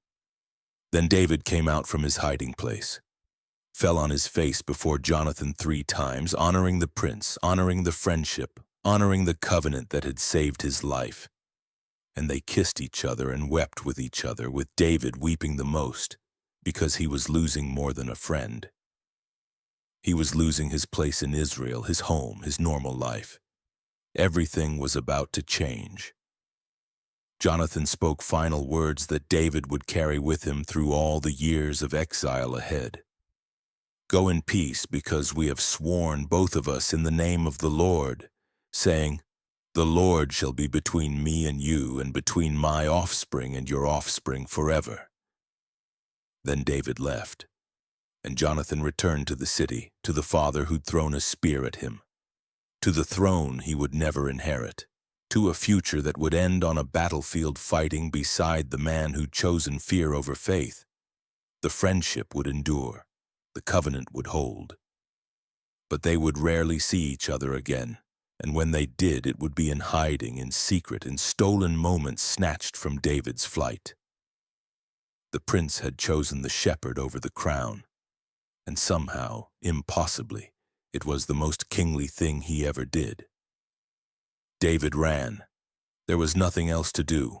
The king wanted him dead, and staying in Israel meant dying. So he ran, and in running, everything he'd been was stripped away. He wasn't the giant killer anymore. Wasn't the commander of thousands, wasn't the king's son-in-law or the prince's beloved friend. He was just a fugitive, alone, desperate, carrying nothing but his life and the anointing oil that had dried years ago, but whose promise still burned in his memory. His first stop was Nob, a city of priests where the tabernacle had been set up. Ahimelech the priest was there, tending to the sacred duties, maintaining the bread of the presence, keeping the old rituals alive in a time when Israel's king was losing his mind. When Ahimelech saw David approaching alone, fear flickered across his face. Why was David here? Where were his men? Why did he look like he'd been running? David lied. It shames us to say it, but he did. "The king has charged me with a matter and said to me, 'Let no one know anything of the matter about which I send you and with which I have charged you.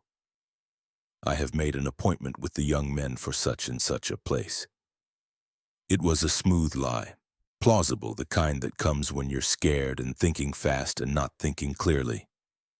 He was on the king's business, he claimed, secret business. So secret he had to travel alone, had to move fast, couldn't even bring provisions. Ahimelech believed him. Why wouldn't he? David was the king's son-in-law, the hero of Israel. If he said he was on royal business, who was a priest to question? "What do you have on hand?" "Give me 5 loaves of bread or whatever is here," David asked. But Ahimelech had no common bread, only the holy bread, the showbread that sat before the Lord in the tabernacle and was supposed to be eaten only by priests. The priest hesitated, caught between laws and compassion. David was hungry, desperate. And there was something in his eyes that suggested this was more than just inconvenience, that something was deeply wrong. "Well," Ahimelech said, "I will give you the holy bread if the young men have kept themselves from women." It was the one requirement, ceremonial cleanness. If David and his men, wherever they were, had maintained ritual purity, they could eat the sacred bread. David assured him they had. It was probably true. He'd been running, not romancing. Ahimelech gave him the bread, 5 loaves that had just been removed from before the Lord and replaced with fresh. David took them grateful, already thinking about what came next. He'd need more than bread. He'd need a weapon. "Have you not here a spear or a sword? For I brought neither my sword nor my weapons with me because the king's business required haste." Another lie, smooth as the first. Ahimelech thought for a moment. "The sword of Goliath, the Philistine, whom you struck down in the valley of Elah, behold, it is here wrapped in a cloth behind the ephod. If you will take that, take it, for there is none but that here, the sword of Goliath, the very blade that had been meant to kill David, that he'd used to cut off the giant's head, that had been stored in the tabernacle as a memorial to God's deliverance." David took it without hesitation. "There is none like it. Give it to me." The irony was almost too perfect, the weapon of his greatest enemy becoming his companion in exile, the trophy of faith becoming the tool of survival. But someone else was there that day. Someone who saw everything and remembered. Doeg the Edomite, chief of Saul's herdsmen, detained before the Lord for some ritual matter, standing where he could watch and listen and file away information that would later prove deadly. David saw him. Probably felt a chill of recognition, of knowing that word would get back to Saul. But what choice did he have? He took the bread, took the sword, and left Nob behind, heading for the one place that seemed safe from Saul's reach. Enemy territory. David went to Achish, king of Gath, the home of Goliath, the very city where the giant had lived and trained and boasted before David put a stone in his skull. It was insane. It was desperate. It was the logic of a man who'd run out of options. Surely Saul wouldn't look for him among the Philistines. Surely the last place anyone would expect David to go was the home of the man he'd killed. But the servants of Achish recognized him immediately. "Is not this David, the king of the land? Did they not sing to one another of him in dances? Saul has struck down his thousands and David his tens of thousands." They knew exactly who he was. The giant killer, the champion of Israel, the man who'd turned their greatest warrior into a trophy. And now he was here in their city carrying Goliath's own sword. David heard their words and was very much afraid of Achish, king of Gath. The fear was justified. He was one man surrounded by enemies who had every reason to want him dead. So he did the only thing he could think of. He pretended to be insane, changed his behavior before them, scratched marks on the doors of the gate. Let saliva run down his beard, made himself look like a madman, harmless and contemptible beneath notice or threat.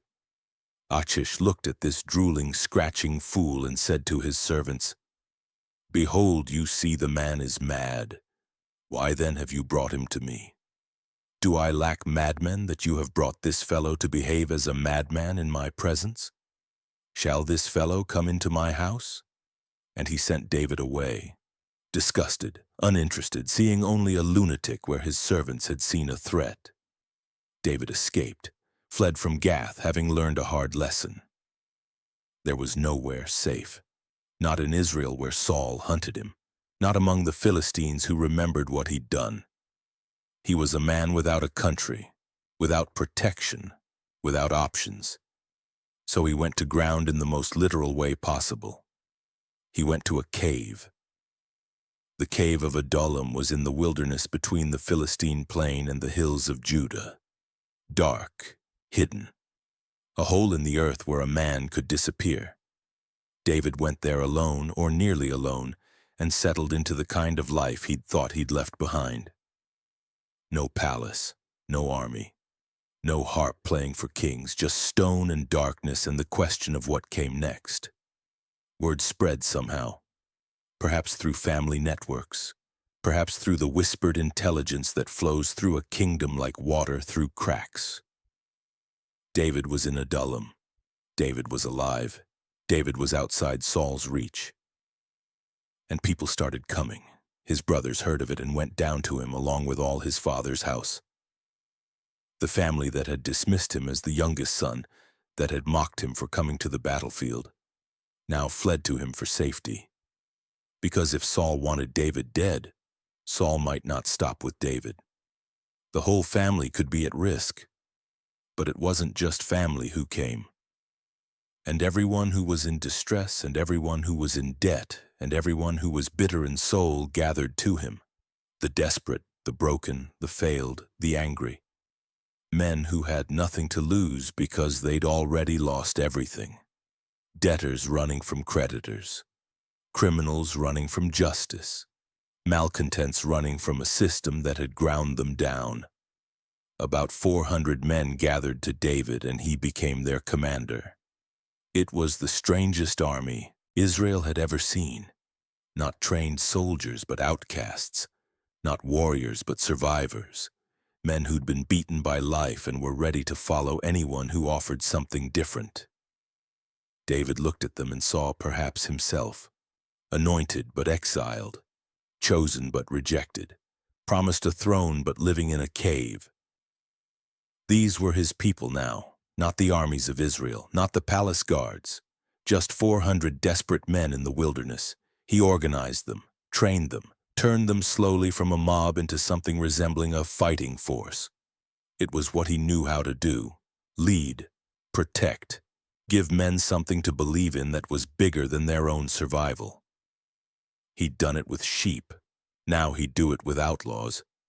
But David's heart was heavy, and it showed in the psalms he wrote during this time. Songs that wouldn't be sung in palaces but in caves. Songs that asked God why the righteous suffered while the wicked prospered. Songs that cried out from darkness and waited for light that didn't come. How long, O Lord? Will you forget me forever? How long will you hide your face from me? These weren't the triumphant songs of the giant killer. These were the songs of a man learning that anointing doesn't equal ease, that God's favor doesn't mean God's protection from suffering. David worried about his parents. They were old, vulnerable, connected to a son that Saul wanted dead. He couldn't protect them while living as a fugitive. So he took them to Moab, to the king there, and asked a favor. Please let my father and my mother stay with you till I know what God will do for me. The king of Moab agreed, perhaps remembering that David's great-grandmother Ruth had been a Moabite woman, that there was old blood connecting them. Jesse and his wife stayed in Moab, safe from Saul's reach, while their youngest son lived as an outlaw in the wilderness. A prophet named Gad found David in the stronghold and brought a word from God. Do not remain in the stronghold. Depart and go into the land of Judah. So David left Adullam and went to the forest of Hereth, moving constantly, never staying anywhere long enough for Saul's men to find him, living like an animal that knows it's being hunted. Meanwhile, back in Israel, Doeg the Edomite told Saul everything he'd seen at Nob, how Ahimelech had given David bread and the sword of Goliath, how the priest had inquired of the Lord for him. Saul heard this, and his paranoia exploded into rage. Ahimelech had helped David. The priests were conspiring against him. He summoned Ahimelech and all his father's house, all the priests of Nob, and accused them of treason. Why have you conspired against me, you and the son of Jesse, in that you have given him bread and a sword, and have inquired of God for him? so that he has risen against me to lie in wait, as at this day? Ahimelech's defense was simple and true. And who among all your servants is so faithful as David, who is the king's son-in-law and captain over your bodyguard and honored in your house? Is today the first time that I have inquired of God for him? No. Let not the king impute anything to his servant or to all the house of my father, for your servant has known nothing of all this, much or little. But Saul was beyond reason, beyond mercy, beyond any concern for justice or truth. You shall surely die, Ahimelech, you and all your father's house. He commanded his guards to kill the priests. Kill them all. 85 men who wore the linen ephod, who served the Lord, who done nothing wrong except help a desperate man they thought was on the king's business. The guards refused, would not put out their hands to strike the priests of the Lord. Even Saul's own men who'd obeyed every other command couldn't bring themselves to murder holy men. But Doeg the Edomite had no such qualms. Saul turned to him, and Doeg fell upon the priests. 85 men killed that day. Then Doeg went to Nob itself and put the city to the sword, men and women, children and infants, oxen, donkeys, and sheep. An entire city of priests wiped out because one priest had given bread to David. One man escaped. Abiathar, son of Ahimelech, fled and found David in the wilderness, told him what had happened, the massacre, the horror, the complete destruction of Nob. David's response revealed the guilt he carried. I knew on that day when Doeg the Edomite was there that he would surely tell Saul, I have occasioned the death of all the persons of your father's house. Stay with me, do not be afraid, for he who seeks my life seeks your life. With me you shall be in safe keeping. David couldn't undo what had happened, couldn't bring back the dead, but he could protect the survivor, give him a place among the outcasts, add a priest to his band of debtors and malcontents. Abiathar stayed with David, and in time he would become high priest when David finally took the throne. The line of priests wasn't broken, just baptized in blood and refined in exile like everything else connected to the shepherd who would be king. The fugitive years had begun in earnest. David and his growing band of men moved through the wilderness, sometimes helping Israelite towns defend against raiders, sometimes hiding in caves and strongholds, always running, always looking over their shoulders for Saul's army. The anointing oil had promised a throne. Reality delivered caves and death threats and the blood of innocent priests on David's conscience. But he was learning things in the wilderness that palaces couldn't teach. How to lead broken men, how to trust God when circumstances screamed that God had forgotten, how to hold on to promises when everything visible suggested those promises were lies. The giant killer was being refined into something more, something harder, something that could bear the weight of a crown without being crushed by it. He just didn't know it yet. All he knew was the running, the hiding, the daily question of whether today was the day Saul finally caught him. The wilderness stretched ahead, and Saul's rage showed no signs of cooling. Saul came hunting with 3,000 chosen men, 3,000, against David's 600 because the 400 had grown, swelled by more desperate souls who'd found hope in following the outcast. But 600 men armed with whatever weapons they could scavenge weren't a match for 3,000 of Israel's best soldiers. This wasn't a fair fight. It was an extermination mission. They'd received intelligence that David was hiding in the wilderness of En-Gedi, that barren, rocky wasteland near the Dead Sea where caves pocked the cliffs like wounds in stone. It was perfect terrain for fugitives, 100 places to hide, 1,000 ways to disappear. But Saul had numbers, patience, and an obsession that bordered on madness.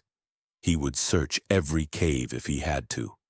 He would flush David out like an animal and end this once and for all. David and his men were deep in a cave, far back in the darkness where light barely reached, when they heard something that made them freeze. Footsteps. Someone entering the cave, alone by the sound of it. Moving slowly, carefully. Then they heard the rustle of cloth, the unmistakable sounds of a man attending to natural needs. Someone had chosen this cave to relieve himself, seeking privacy, vulnerable, alone. One of David's men crept forward to see who it was, then came back with eyes wide, hardly daring to breathe the words. "It's Saul, the king. He's alone, right there." The whisper spread through the men like electricity. Saul, alone, unarmed, vulnerable, at their mercy. It was impossible, it was miraculous. It was the answer to everything. The men looked at David with expressions that said what they didn't dare speak aloud. "Now. Do it now. End this. Kill him and the running stops, the hiding stops, the fear stops. You're the anointed one. He's trying to kill you. God has delivered him into your hand. Take what's yours."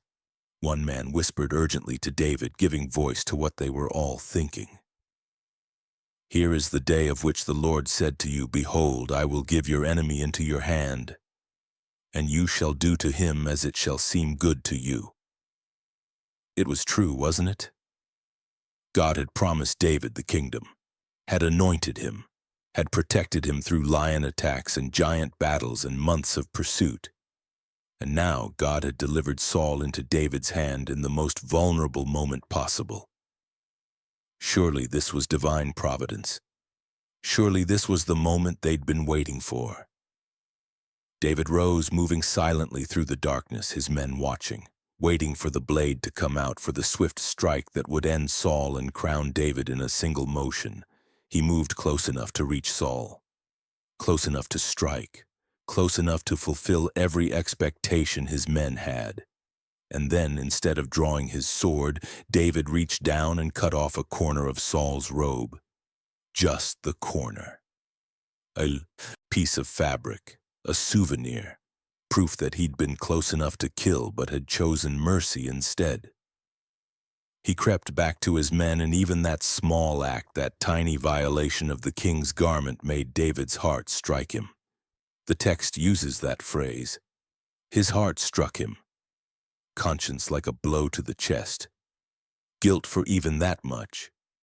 The Lord forbid that I should do this thing to my Lord, the Lord's anointed, to put out my hand against him, seeing he is the Lord's anointed.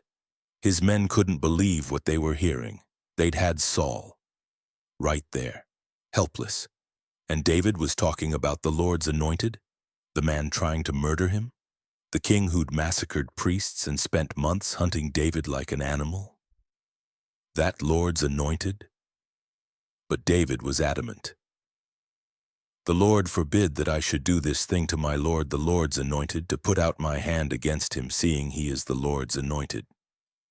He said it twice, as if saying it once wasn't enough to convince himself, to hold back the tide of rage and self-preservation that must have been screaming at him to take the practical path, the smart path, the path that ended with him alive and Saul dead. David persuaded his men with these words and did not permit them to attack Saul.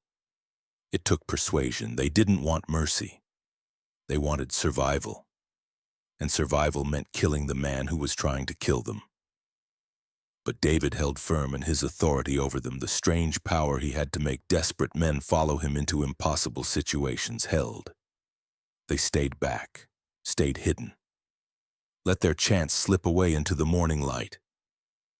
Saul finished his business, adjusted his robe, probably never even noticing that a piece was missing, and walked out of the cave into the sunlight, back to his 3,000 men, back to his hunt, completely unaware that he'd just been spared by the man he was trying to murder. David waited until Saul was some distance from the cave, then emerged himself, stood at the cave mouth where both armies could see him, and called out in a voice that carried across the wilderness, "My lord the king." Saul turned, probably with his hand going to his sword, expecting attack. But David bowed with his face to the ground, showed respect, showed submission, showed honor to a man who'd shown him nothing but murderous intent. Then David spoke, and his words cut through months of misunderstanding and malice with the precision of truth. Why do you listen to the words of men who say, "Behold, David seeks your harm"? Behold, this day your eyes have seen how the Lord gave you today into my hand in the cave. And some told me to kill you, but I spared you. I said, I will not put out my hand against my Lord, for he is the Lord's anointed. Then David held up the piece of Saul's robe. Proof, evidence that couldn't be argued with. See, my father, see the corner of your robe in my hand. For by the fact that I cut off the corner of your robe and did not kill you, you may know and see that there is no wrong or treason in my hands. I have not sinned against you, though you hunt my life to take it. The words my father must have hit Saul like a stone. David could have said my king or my lord, but he said my father. Still claiming relationship, still honoring the bond that should have existed between a king and his son-in-law, between a father and the husband of his daughter. David was appealing not just to Saul's reason, but to his heart, if any heart remained under the layers of paranoia and rage. May the Lord judge between me and you. May the Lord avenge me against you, but my hand shall not be against you. As the proverb of the ancients says, out of the wicked comes wickedness. But my hand shall not be against you. After whom has the king of Israel come out? After whom do you pursue? After a dead dog, after a flea. A dead dog, a flea. David was mocking himself, reducing himself to nothing, asking Saul to see the absurdity of this pursuit. The king of Israel with 3,000 soldiers hunting one man in the wilderness. What threat could David possibly pose? What danger could one fugitive represent that required this level of obsession? May the Lord therefore be judge and give sentence between me and you, and see to it and plead my cause and deliver me from your hand. Saul stood there, and something broke inside him. Maybe it was the piece of robe in David's hand. Maybe it was the realization of how close he'd come to death and how completely David had chosen mercy. Maybe it was just a moment of clarity breaking through the madness, brief and fragile but real. He lifted up his voice and wept. Is this your voice, my son David? The words came out broken, heavy with emotion. My son David, not the fugitive, not the enemy, not the usurper, my son. The relationship acknowledged, the bond named, and then Saul said words that must have cost him everything. You are more righteous than I, for you have repaid me good, whereas I have repaid you evil. And you have declared this day how you have dealt well with me, in that you did not kill me when the Lord put me into your hands. It was confession. Admission. Saul saw the truth clearly for a moment, saw his own wickedness and David's righteousness, saw that he was the villain in this story and David the innocent. For if a man finds his enemy, will he let him go away safe? So may the Lord reward you with good for what you have done to me this day. Then Saul said something that revealed he understood more than David might have guessed. And now, behold, I know that you shall surely be king, and that the kingdom of Israel shall be established in your hand. He knew, had known probably for a long time, that the anointing had passed from him to David, that the throne would change hands, that his dynasty was finished before it really began. The knowledge must have been poison in his soul, the thing that drove him to these desperate pursuits, this attempt to forestall the inevitable. But knowing and accepting were different things. Saul made one request. Swear to me therefore by the Lord that you will not cut off my offspring after me, and that you will not destroy my name out of my father's house. It was the plea of a king who knew he was losing, who wanted some assurance that his children wouldn't be slaughtered, that his name wouldn't be erased, that mercy would extend beyond him to his bloodline. David swore it, made the oath, promised that when he became king, Saul's descendants would be safe. It was a promise he would keep, one that would echo years later when he sought out Jonathan's son Mephibosheth and showed him kindness for Jonathan's sake. Then Saul went home, took his 3,000 men and returned to his palace. And David went up to the stronghold. He didn't go home, didn't trust the moment of reconciliation to last, didn't believe that Saul's tears meant the hunting was over. He knew his father-in-law too well by now, knew that clarity came and went, that the evil spirit would return, that the paranoia would reassert itself. This moment of mercy was real, but it wasn't permanent, and David was right not to trust it. The peace lasted until the next time someone whispered in Saul's ear about David's growing strength, the next time the darkness came upon the king, the next time jealousy and fear overwhelmed whatever brief clarity he'd found in the wilderness of En-Gedi. The pattern would repeat. Saul would hunt David again, and once more, impossibly, David would have opportunity to kill him. In the wilderness of Ziph, while Saul slept in his camp surrounded by his army, David and Abishai crept in like ghosts, past the sleeping soldiers, past the guards, right to where Saul lay sleeping, his spear stuck in the ground beside his head. Abishai whispered urgently, "God has given your enemy into your hand this day.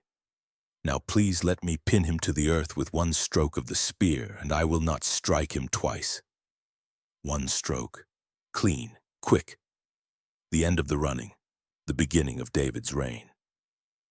Surely this time David would see reason. Surely God wouldn't deliver Saul twice if he didn't intend for David to act. But David's answer was the same as before. "Do not destroy him, for who can put out his hand against the Lord's anointed and be guiltless? As the Lord lives, the Lord will strike him, or his day will come to die, or he will go down into battle and perish. The Lord forbid that I should put out my hand against the Lord's anointed." Instead of killing Saul, David took the spear and the jar of water that were at Saul's head. More proof, more evidence, more mercy shown when death was deserved. They crept out of the camp, and no one woke, because the Lord had put a deep sleep on them all, a supernatural protection of the moment that would define David's character forever. From a hilltop, David called out to Abner, Saul's commander, mocking him for his failure to protect the king. Then he showed the spear and the water jar, proof that Saul had been vulnerable again, proof that David had chosen mercy again. And Saul wept again, acknowledged David's righteousness again, admitted his sin again. But David had learned. The words were beautiful. The repentance seemed real. But it wouldn't last. It never did. The anointing oil marked David as the future. But the present still belonged to Saul, and Saul's darkness couldn't be cured by moments of clarity in the wilderness. 2 chances to end the pursuit, 2 opportunities to take the throne by force, 2 moments when every practical consideration said kill him. And twice David chose mercy, chose to wait, chose to trust that God would fulfill his promises without David having to murder his way to them. It was faith at a level that defied human wisdom. It was mercy that looked like madness. But it was also something more. It was David learning that how you come to the throne matters as much as whether you reach it. That means matter. That character forged in caves and wilderness would serve him better than a crown seized through murder. That the Lord's anointed, even when the Lord had rejected him, still deserved honor until God himself removed him. The darkness of the cave at En-Gedi had tested David more severely than the valley of Elah ever did. Giants were easy compared to mercy. Goliath had been an enemy. Saul was family, and David let him live, twice. It was the kind of righteousness that would echo through history, that would be remembered when the giant killing was forgotten, that would mark David as a man after God's own heart, even in his moments of greatest weakness. The running continued, But something had been established, a precedent, a principle. David would not take the throne through murder. He would wait, however long it took, however much it cost. He would wait for God to give what God had promised. And if that meant years more in the wilderness, years more running, years more mercy shown to a man who didn't deserve it, then so be it. The stone that killed Goliath had been smooth. The mercy that spared Saul was smoother still. But mercy had its limits, or so David thought. There were moments when even a man committed to trusting God could feel that trust strain to the breaking point. Moments when insult piled on injury, when disrespect turned to contempt, when someone pushed hard enough that violence seemed not just justified but necessary. David was about to have such a moment, and it would take a woman's wisdom to save him from becoming the very thing he'd refused to be when sparing Saul, a murderer. His name was Nabal, which in Hebrew meant fool, and he lived up to it spectacularly. He was a wealthy man in Maon, with property in Carmel, not the famous mountain, but a town in the wilderness of Judah. 3,000 sheep and 1,000 goats made him rich by any standard. He was of the house of Caleb, respectable lineage, a man who should have known better. But wealth without wisdom is just opportunity for greater folly. The text describes him with brutal efficiency. The man was harsh and badly behaved. His wife Abigail, by contrast, was discerning and beautiful. The contrast couldn't be sharper. Beauty and brains married to harshness and stupidity. It was the kind of mismatch that happened often in a world where women had little say in whom they married, where business arrangements masqueraded as betrothals. David and his men had been in the wilderness near Nabal's property for months. Shearing season was coming, a time of celebration and feasting, when shepherds brought in their flocks and wealthy owners threw parties and distributed gifts. It was also a time when you remembered those who'd helped you, and David's men had helped Nabal's shepherds significantly. They'd been a wall around them, the shepherds would later testify. Day and night, while David's 600 men were camped in the area, not one of Nabal's sheep had gone missing. No raids, no theft, no predators getting through. David's fugitive band had provided free security for Nabal's flocks, had treated his shepherds with respect, had been neighbors in the truest sense, even though they owed Nabal nothing. So when shearing time came and David heard that Nabal was in Carmel celebrating, he sent 10 young men with a polite request. Go to Nabal, greet him in my name, wish him and his house peace and prosperity, remind him how we protected his shepherds, and ask if he has anything to spare for us. It wasn't extortion. It wasn't a demand. It was the ancient custom of reciprocity. You helped me. Now I'm in need. Perhaps you can help me in return, especially during shearing time when hospitality was expected and generosity was the norm. The young men delivered the message exactly as David had instructed. Respectful, courteous. Ending with, whatever you have at hand, give to your servants and to your son David. That last phrase, your son David, was deliberate humility. David wasn't claiming superiority or demanding tribute. He was placing himself as a son to a father, asking for help as family might ask family. Nabal's response was breathtaking in its contempt. Who is David? Who is the son of Jesse? There are many servants these days who are breaking away from their masters. Shall I take my bread and my water and my meat that I have killed for my shearers and give it to men who come from I do not know where? Every word was calculated insult. Who is David? He knew exactly who David was. Everyone in Judah knew. The giant killer, the king's son-in-law, the hero of Israel now living as a fugitive. Nabal was playing ignorant as a form of mockery. Who is the son of Jesse? Reducing David to his father's name, denying him any identity of his own. There are many servants breaking away from their masters, calling David a runaway slave, a rebel, an outlaw beneath notice or respect. And the final dismissal. Why should I give my resources to men from I know not where, as if David's band were strangers, nobodies unworthy of basic hospitality? The young men returned to David and told him everything, every word, every inflection of contempt. And something snapped inside David. Months of running, months of hiding, months of showing mercy to Saul who deserved death. Months of trusting God while living in caves and eating whatever they could scrounge. Months of protecting people like Nabal who apparently thought David's service was worth nothing. It was too much. "Every man strap on his sword." The command came out sharp, final, the voice of a man who'd made a decision and wouldn't be argued with. The men strapped on their swords, about 400 of them. David strapped on his sword, he left 200 with the supplies, and they marched toward Nabal's property with murder in their hearts. David swore as he went, an oath that revealed how far his anger had taken him. "God do so to the enemies of David, and more also, if by morning I leave so much as one male of all who belong to him." Complete annihilation.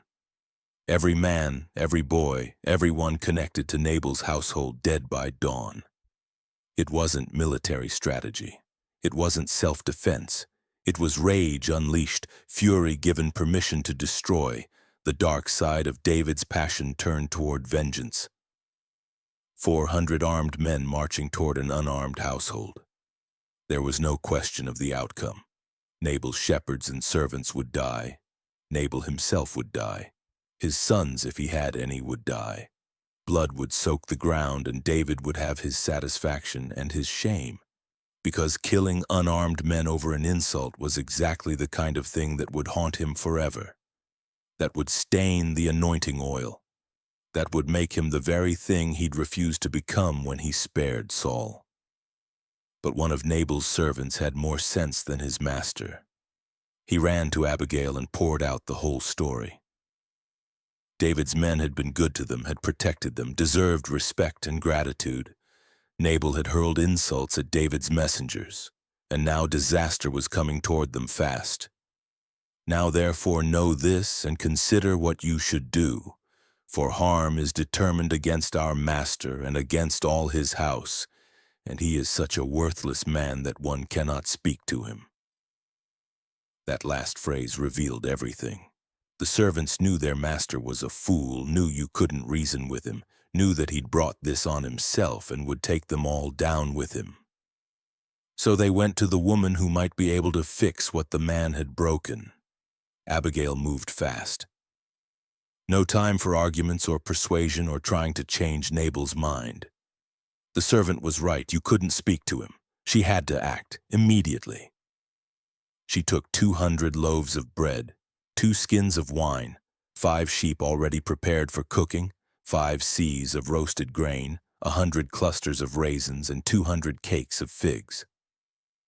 It was a feast, the kind of provision that Nabal should have sent in the first place. She loaded it all on donkeys, sent her young men ahead with it, and followed after them. She told Nabal nothing. He was feasting, probably drunk, definitely useless.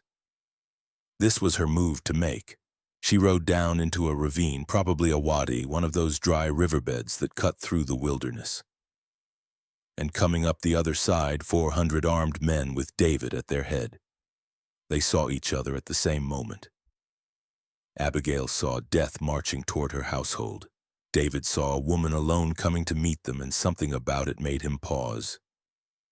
Abigail didn't hesitate. She got off her donkey and fell before David on her face, bowing to the ground. It was complete submission, total respect, the opposite of everything Nabal had shown. Then she spoke, and her words were a masterclass in wisdom, in persuasion, in knowing exactly what to say to turn aside wrath. "On me alone, my lord, be the guilt. Please let your servant speak in your ears and hear the words of your servant." She was taking responsibility, not defending Nabal, not making excuses, just asking for the chance to be heard. Then she addressed Nabal's insult directly. "Let not my lord regard this worthless fellow Nabal, for as his name is, so is he. Nabal is his name, and folly is with him." She called her own husband a worthless fool. She wasn't lying or exaggerating. She was stating facts, removing any need for David to prove the point. "You're right about him," she was saying. "He is exactly what you think he is. Fool is his name, and fool is his nature." But then the pivot, the crucial turn. "But I, your servant, did not see the young men of my lord, whom you sent." If I had seen them, she implied, this never would have happened. I would have responded correctly. I would have given honor where honor was due. This insult happened because I wasn't there, because the wrong person represented our household. And then Abigail made her real argument, the one that would save lives. "Now then, my lord, as the Lord lives and as your soul lives, because the Lord has restrained you from blood guilt and from saving with your own hand, now then let your enemies and those who seek to do evil to my lord be as Nabal." It was brilliant. She gave David a way out. Framed his restraint, which hadn't happened yet, but which she was confident would happen, as God's doing. The Lord has restrained you. You're stopping not because you're weak, but because God is protecting you from blood guilt, from the stain of murdering unarmed men over an insult. She was showing him a path to honor, giving him a reason to turn back that had nothing to do with fear or weakness and everything to do with righteousness. Then she presented the provision she'd brought. "And now let this present that your servant has brought to my lord be given to the young men who follow my lord." She called it a present, not payment, not tribute. A gift freely given, the gesture that Nabal should have made. And then Abigail prophesied, spoke of David's future with the certainty of someone who knew God's plans. "The Lord will certainly make my lord a sure house, because my lord is fighting the battles of the Lord, and evil shall not be found in you so long as you live." A sure house, a dynasty. She knew about the promise, or at least intuited it. Knew that David was marked for kingship, that his current exile was temporary, that God had plans for him. And then she warned him about the consequences of what he was about to do. "And when the Lord has done to my lord according to all the good that he has spoken concerning you, and has appointed you prince over Israel, my lord shall have no cause of grief or pangs of conscience for having shed blood without cause, or for my lord working salvation himself." No cause of grief, no pangs of conscience. She was showing him the future he'd carry if he went through with this. "When you're king, you'll remember this day. You'll remember slaughtering unarmed men because one fool insulted you. It'll haunt you. It'll stain everything. But if you turn back now, you'll have nothing to regret. Your conscience will be clear. Your hands will be clean." David stood there, 400 men behind him, anger still hot in his chest, and Abigail's words hit him like cold water on fire. Everything she said was true, the blood guilt, the regret, the stain it would leave.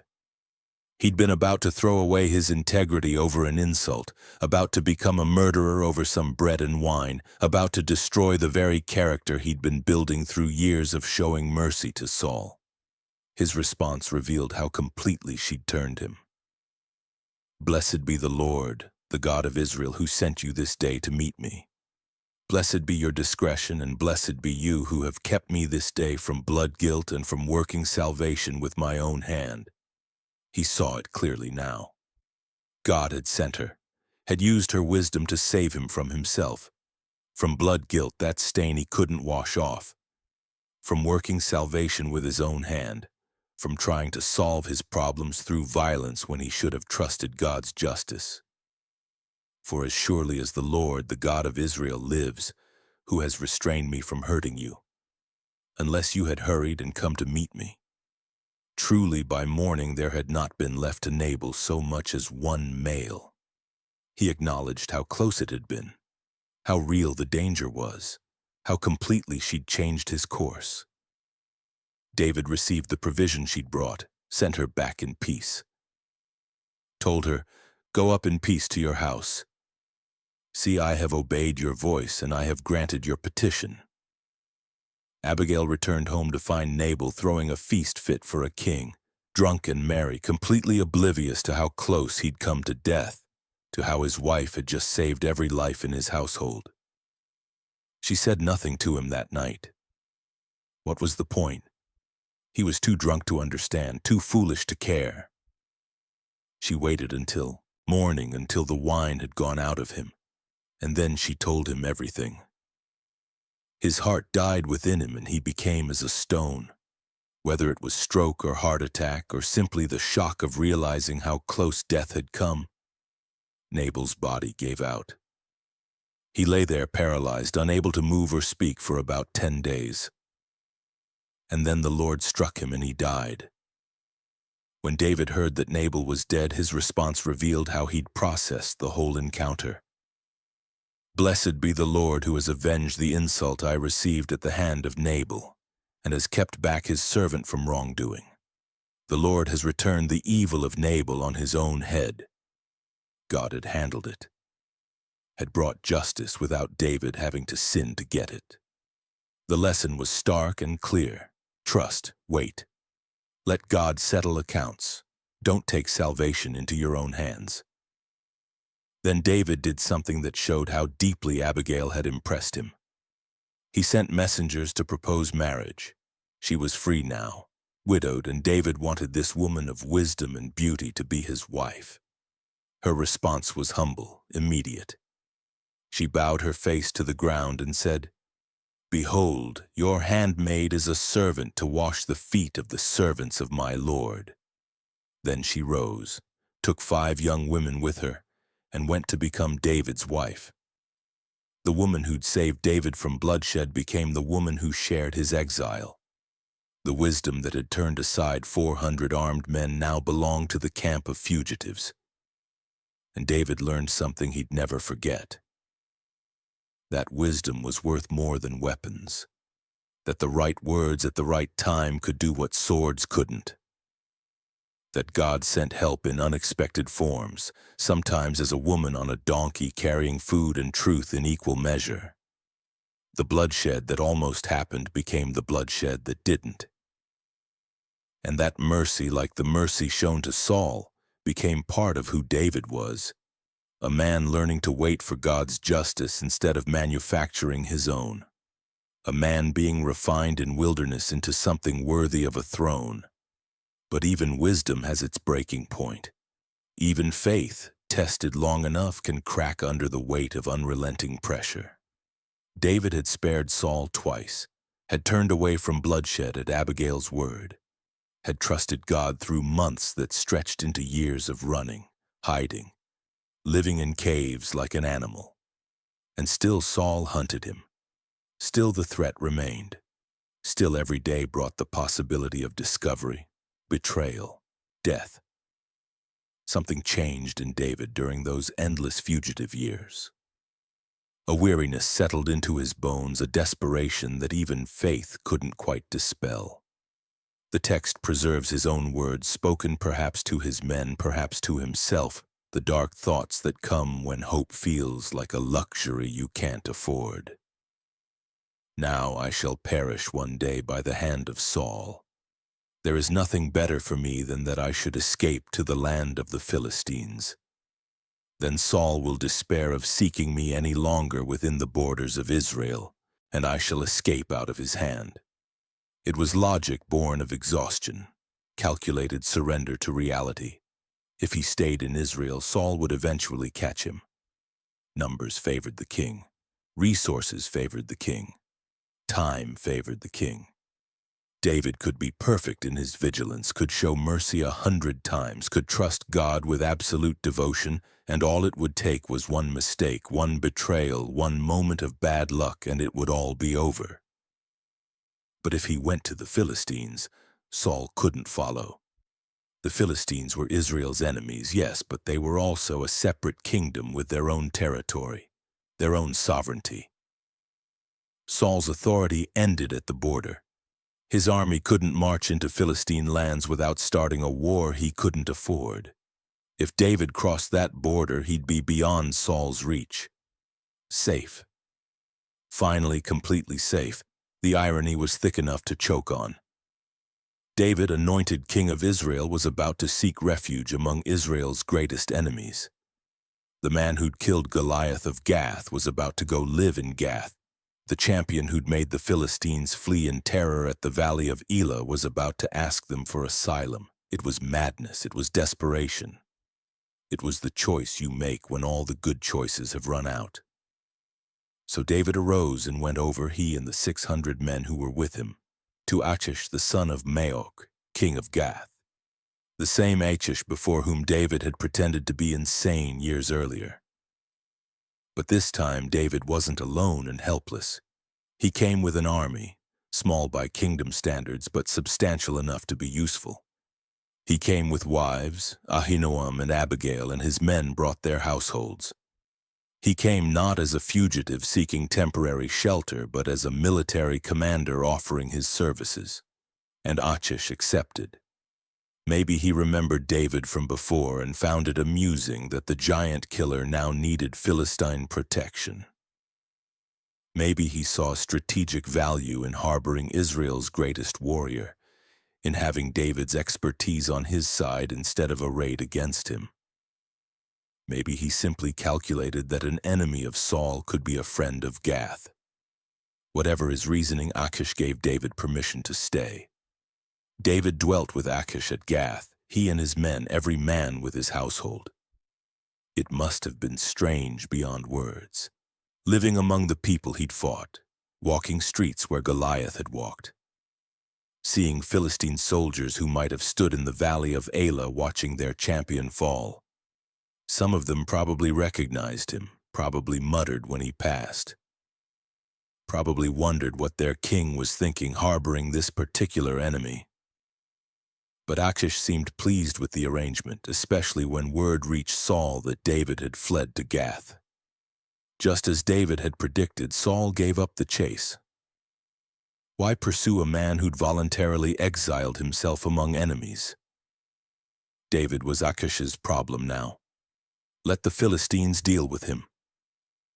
The hunting was over. David had achieved what he wanted: safety. But safety came with a price that grew heavier the longer he stayed. After some time, David made a request of Achish. If I have found favor in your eyes, let a place be given me in one of the country towns that I may dwell there. For why should your servant dwell in the royal city with you? It was presented as humility. Why should a servant live in the capital with the king? But the real reason was more practical. Living in Gath meant living under constant scrutiny. Every move watched, every action reported, every conversation overheard. David needed space, distance, the ability to operate without Achish's officials noting his every breath.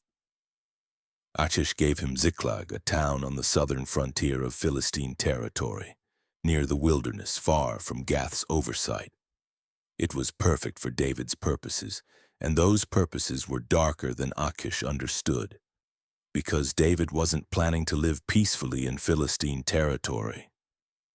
He was planning to wage war, just not against the people Achish thought. David and his men would go out on raids, striking the Geshurites, the Girzites, and the Amalekites. These were peoples who lived in the Negev, in the wilderness south of Judah, ancient enemies of Israel. David was still fighting Israel's battles, still protecting his future kingdom, still working to secure the land even while living in exile. But he made sure to strike far from Ziklag, in regions where news traveled slowly. And here's where David's strategy turned brutal, calculated, ruthless in a way that makes modern readers uncomfortable. He would attack a land and would leave neither man nor woman alive.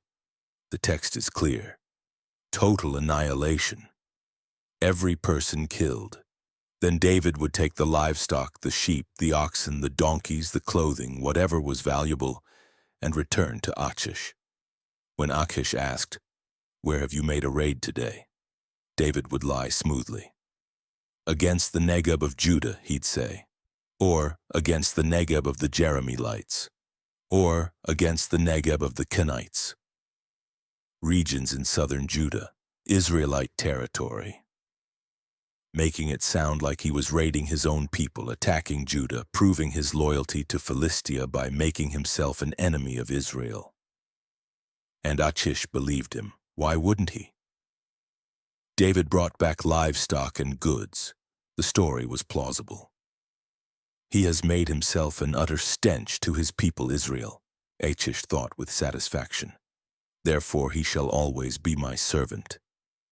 David had burned his bridges, or so Achish believed. Had become so hated by his own nation that he'd never be able to return perfect. That made him trustworthy, permanently dependent on Philistine protection. But David couldn't leave any witnesses alive. That's why he killed everyone in the villages he raided. Not out of bloodlust, though the violence was real enough. Out of necessity. Dead men tell no tales. If even one person escaped and made it to Gath, if word got back to Achish about what David was really doing, where he was really raiding, the deception would collapse. Achish would realize David was still fighting for Israel, still loyal to his people, and the protection would end. Probably with David's execution. So the killing was total, methodical, a security measure dressed up as conquest. David lived a double life. To Achish, he was a loyal vassal, a valuable military asset, a man who'd abandoned Israel and embraced Philistine service. To his own men, he was still their leader, still protecting Judah, still fighting the battles that needed fighting, even if they had to do it from enemy territory. The moral compromise was staggering. David was lying to his host, was deceiving the king who'd given him shelter, was committing acts of violence and covering them with more violence, was building his future kingdom on the corpses of people he killed to maintain a lie. This wasn't the David who spared Saul. This wasn't the shepherd boy who trusted God to deliver Goliath into his hand. This was a man who'd learned that survival sometimes requires doing things that make you sick, that the wilderness teaches lessons both noble and terrible. David dwelt in the country of the Philistines 16 months. 16 months of this double game. 16 months of raids and lies and killing to cover the lies. 16 months of building a reputation with Achish while secretly serving Israel's interests. 16 months of moral compromise justified by the greater good, of darkness embraced in service of a light that sometimes seemed very far away.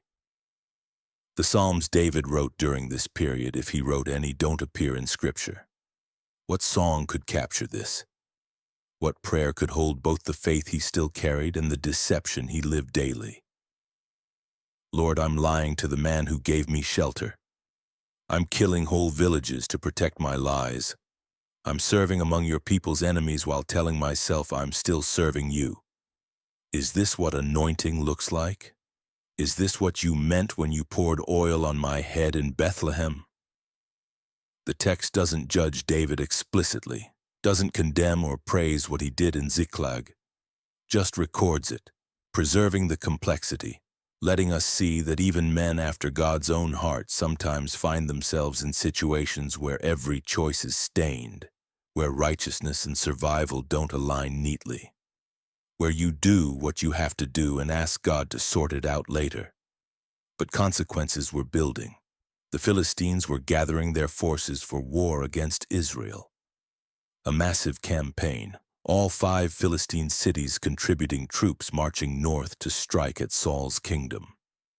And Achish, trusting David completely, assuming his loyalty was secure, made a decision that would nearly destroy everything David had built. You and your men shall go out with me in the army, Achish commanded. It wasn't a request. It was an order from king to vassal, from lord to servant. You've raided with me, now fight with me, march with the Philistine army against Israel. Help us crush Saul. Prove your loyalty not in raids against distant villages, but in open battle against your own people. David's answer was a masterpiece of ambiguity. "Very well, you shall know what your servant can do." It sounded like agreement, like enthusiasm even. "You'll see what I can do." But what exactly would Achish see? David fighting for Philistia? Or David turning his sword against his supposed allies? Or David doing nothing and letting Israel and Philistia destroy each other? The words promised revelation without specifying which kind. Achish heard what he wanted to hear, took it as acceptance. "Very well, I will make you my bodyguard for life." The highest honor, the most trusted position. David would be at Achish's side in battle, protecting the Philistine king, proving his allegiance in the most public way possible. But David must have felt the trap closing. He'd played the game brilliantly for 16 months, but games end. Reality intrudes. He was about to march with the Philistine army against Israel, against Saul, against his own people. The very situation he'd tried to avoid by coming to Philistia was now unavoidable. Fight for the Philistines or be exposed as a fraud.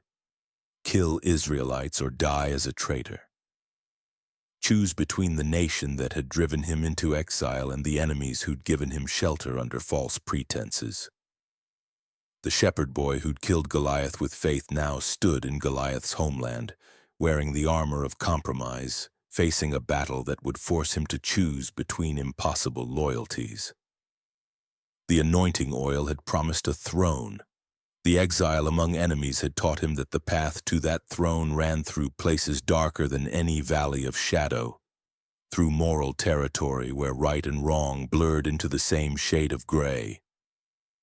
The Philistine army assembled at Aphek. The armies of Israel gathered at the spring in Jezreel. And David marched with the Philistines toward a confrontation that would either expose his deception or force him to become the very thing he'd sworn never to be. A traitor to Israel, a servant of the enemies of God's people.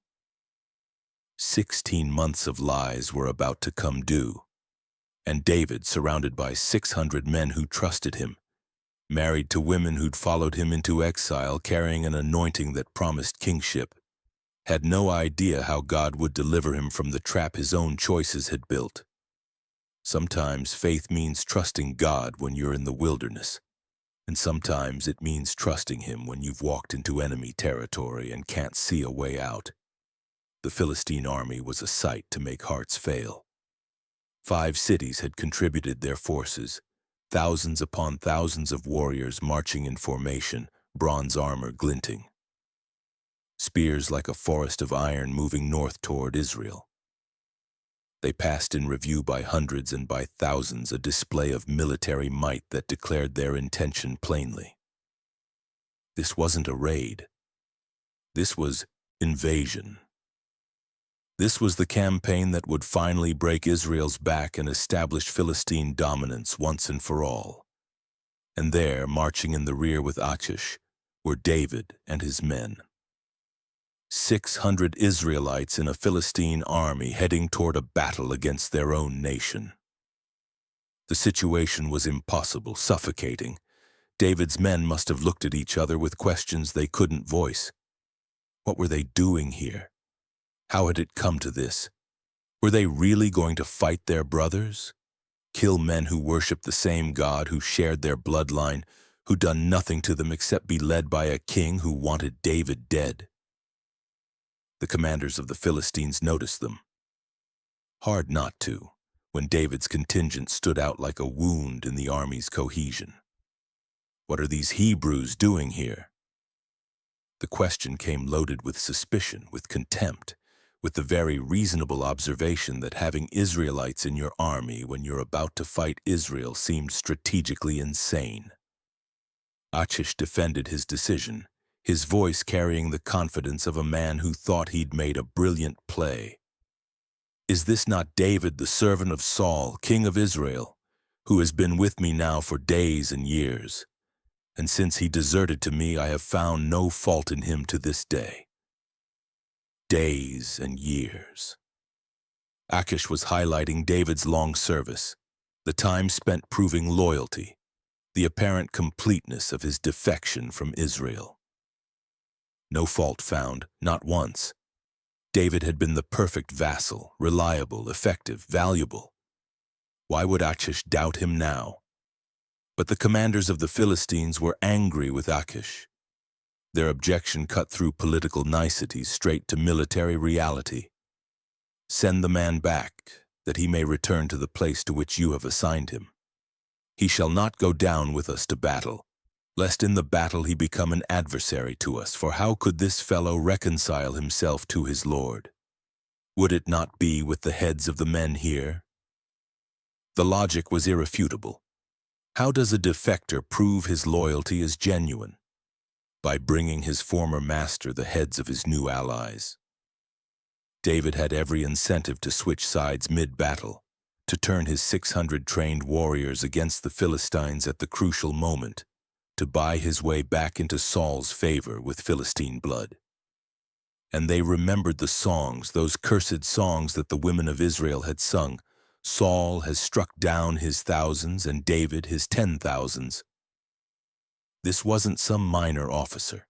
This was Israel's greatest warrior, the man who'd killed their champion, who'd terrorized their towns, who'd made them flee in panic from the valley of Elah.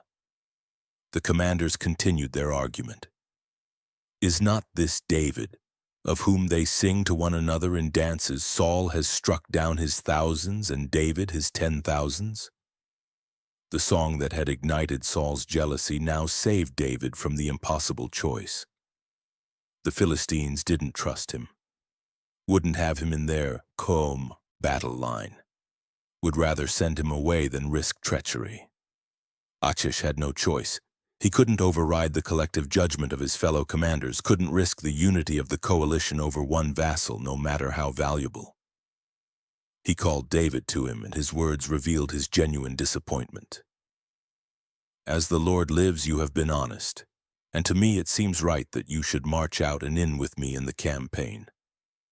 For I have found nothing wrong in you from the day of your coming to me to this day. Nevertheless, the lords do not approve of you. So go back now, and go peaceably, that you may not displease the lords of the Philistines. David's response was pure theater, a performance for Achish and anyone listening. But what have I done? What have you found in your servant from the day I entered your service until now, that I may not go and fight against the enemies of my lord the king? The protest sounded genuine, offended, the complaint of a loyal servant being dismissed without cause. What have I done wrong? Why can't I fight? But underneath the words must have been relief so intense it was almost physical. God had delivered him, had used Philistine suspicion to extract him from the trap of his own making. He wouldn't have to fight Israel, wouldn't have to kill his own people or reveal his deception. The impossible choice had been removed by the very enemies he'd been lying to for 16 months. Achish's answer contained genuine regret. I know that you are as blameless in my sight as an angel of God. Nevertheless, the commanders of the Philistines have said, He shall not go up with us to the battle. Now then, rise early in the morning with the servants of your Lord who came with you, and start early in the morning and depart as soon as you have light. An angel of God. The Philistine king using Hebrew religious language to praise the man who'd been deceiving him all along. The irony was almost unbearable. David was as blameless as an angel in Achish's sight, but only because Achish didn't know the truth, couldn't see through the lies, had bought the performance completely. So David rose early with his men in the morning to depart and return to the land of the Philistines. They marched south while the Philistine army continued north toward Jezreel, toward Saul, toward the battle that would reshape Israel's future. David was heading back to Ziklag, to safety, to a reprieve he hadn't earned but desperately needed. God had intervened, had saved him from himself, had used enemy generals to accomplish what David's own scheming couldn't. But while David marched south, something terrible was unfolding in the north. Saul stood with his army at Mount Gilboa, looking down at the Philistine forces assembled in the valley below. The sight must have terrified him. So many, too many. The Philistines had come in overwhelming strength, and Israel's army, brave as they were, seemed insufficient against such numbers. Saul was afraid, terribly afraid. And when he inquired of the Lord did not answer him. Not by dreams, not by Urim, the sacred lots the priest used for divination, not by prophets. The silence from heaven was complete, absolute, the worst answer possible for a man about to face impossible odds. God had abandoned him. The spirit that had departed years ago wasn't coming back. Saul was alone. In his desperation, Saul did something that revealed how far he'd fallen. He sought out a medium, a woman who consulted the dead despite the fact that he himself had expelled mediums and necromancers from the land in obedience to God's law. The Witch of Endor, she was called, and Saul went to her in disguise at night, asking her to bring up the spirit of Samuel, the prophet who'd anointed him, who'd told him God had rejected him, who'd died and been buried at Ramah. What happened next defies easy explanation. The woman conjured something, and it terrified her because she recognized Saul, realized the king himself was in her house asking for forbidden knowledge. And the spirit that came up, whether truly Samuel or some demonic counterfeit, brought only doom. "Why have you disturbed me by bringing me up?" The spirit's voice was cold, angry. Saul poured out his desperation. "The Philistines are warring against me. God has turned away. He doesn't answer anymore. Tell me what to do." The answer was brutal in its finality. "Why then do you ask me, since the Lord has turned from you and become your enemy? The Lord has done to you as he spoke by me, for the Lord has torn the kingdom out of your hand and given it to your neighbor, David. Because you did not obey the voice of the Lord and did not carry out his fierce wrath against Amalek, therefore the Lord has done this thing to you this day. Moreover, the Lord will give Israel also with you into the hand of the Philistines, and tomorrow you and your sons shall be with me. The Lord will give the army of Israel also into the hand of the Philistines. Tomorrow, you and your sons. Dead, defeated, destroyed, not just Saul but his sons, Jonathan, Abinadab, Malchishua, the next generation. The dynasty that would never be. All of it ending on a mountainside while the Philistines celebrated victory. Saul collapsed. The words had destroyed whatever courage he'd been clinging to. He lay there all night, refusing food, facing the dawn that would bring his prophesied death. When morning came, he had no choice but to march out, to face the Philistines, to fight the battle he already knew he'd lost. The fighting was fierce at Mount Gilboa. The Philistines pressed hard against Israel, and the men of Israel fled before them. Many fell slain on the mountain, Israelites dying in their own land, defending their homes against invaders who'd come in overwhelming force. The Philistines closed in on Saul and his sons, focusing their attack on the royal family, on cutting the head from Israel's leadership. They struck down Jonathan, the crown prince, the man who'd loved David as his own soul, who'd given up his birthright for friendship, who'd saved David's life repeatedly, who'd chosen covenant over crown. He fell fighting beside his father, defending a king who'd long since lost God's favor, loyal to the end even though he knew the throne would never be his. Abinadab fell. Malchishua fell. 3 of Saul's sons dead on the same battlefield the same day, cut down by Philistine swords and spears. The dynasty dying in real time, the judgment Samuel had prophesied being executed by foreign hands. The fighting pressed hard against Saul himself. The archers found him, and he was badly wounded by them. Arrows had struck home, pierced his armor, and Saul knew he was finished.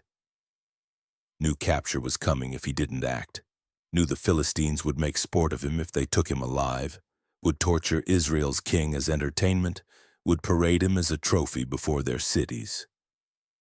So Saul said to his armor-bearer, Draw your sword and thrust me through with it, lest these uncircumcised come and thrust me through and mistreat me. That word again. Uncircumcised. Outside the covenant.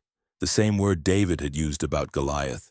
But Saul wasn't trusting God to deliver him. He was choosing death over dishonor, suicide over surrender. His armor-bearer refused, would not kill the Lord's anointed. Even now, even with Saul rejected by God and dying from wounds, even with defeat certain, the armor-bearer wouldn't strike. So Saul took his own sword and fell upon it, ran himself through, chose how he'd die since he couldn't choose whether he'd die. The armor-bearer saw Saul fall and did likewise, fell on his own sword and died with his king, loyalty extending beyond reason into death itself. They died together on Mount Gilboa while the battle raged around them, while Israel fled, while the Philistines secured their victory. When the men of Israel who were on the other side of the valley and those beyond the Jordan saw that the men of Israel had fled and that Saul and his sons were dead, they abandoned their cities and fled. The Philistines came and lived in them. The invasion was complete. The occupation began.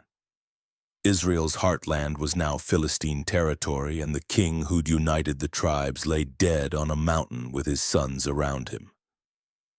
The next day, when the Philistines came to strip the slain, they found Saul and his 3 sons fallen on Mount Gilboa. They cut off Saul's head, stripped off his armor, sent messengers throughout the land of the Philistines to carry the good news to their idols and to the people. They put his armor in the temple of Ashtaroth and fastened his body and the bodies of his sons to the wall of Bethshan. Public display, trophy-taking, ultimate humiliation of the enemy who'd troubled them for so long. It was total defeat, complete catastrophe. The judgment Samuel had pronounced years ago had come to pass. Saul was dead. His sons were dead. His army was scattered. His kingdom was occupied. And David, the man who would be king, was 3 days' march away in Ziklag, completely unaware that everything had changed, that the throne was about to become vacant, that the running was about to end. But before David could claim anything, before he could step into the future God had promised, he would first have to mourn. Would have to grieve the king who'd hunted him and the friend who'd loved him. Would have to face what it meant that Jonathan was gone, that the covenant brother who'd given up everything for him would never see him crowned. The news was coming, and it would break David's heart before it freed his future. David returned to Ziklag on the 3rd day after leaving the Philistine army. 3 days of marching south, 3 days of relief at having escaped the impossible battle, 3 days of not knowing that while he walked away from conflict, the men he'd spent years avoiding and the friend he loved were dying on a mountain far to the north. He came back expecting normalcy or whatever passed for normal in a fugitive's life among enemies. What he found was devastation. Ziklag was burned, not just damaged, not partially destroyed, burned to the ground. Every structure reduced to ash and charred timber. The smoke still rose in places, and the silence was absolute, terrible, the silence of total absence. No voices, no movement, no life. The women were gone, the children were gone, everything was gone. The Amalekites had raided while David and his men were away, had swept through the defenseless town, had taken captives and possessions and left nothing but destruction. David's wives, Ahinoam and Abigail, were among the captured. Every man's family had been taken, every child, every mother, wife, daughter. Carried off into the wilderness, destination unknown, fate uncertain. David's men wept, lifted up their voices and wept until they had no more strength to weep. Grief gave way to rage, and rage looked for a target. The men spoke of stoning David, their leader, the one who'd brought them to Ziklag, who'd left the town undefended, who'd led them away on a march that ended in dismissal while enemies plundered everything they had. Their pain needed somewhere to go, and David was there, responsible, guilty by proximity if not by intention. But David strengthened himself in the Lord his God, while his men turned their grief toward violence, while the stones were being gathered in hearts, if not in hands. David turned to the only source of strength that remained. He called for Abiathar the priest, the survivor of Nob's massacre, the one who carried the ephod, the sacred garment used to inquire of God. "Shall I pursue after this band? Shall I overtake them?" The answer came clear. "Pursue, for you shall surely overtake and shall surely rescue." Divine permission, divine promise. The raid hadn't put the captives beyond recovery. God would give them back. So David took his 600 men and went after the Amalekites.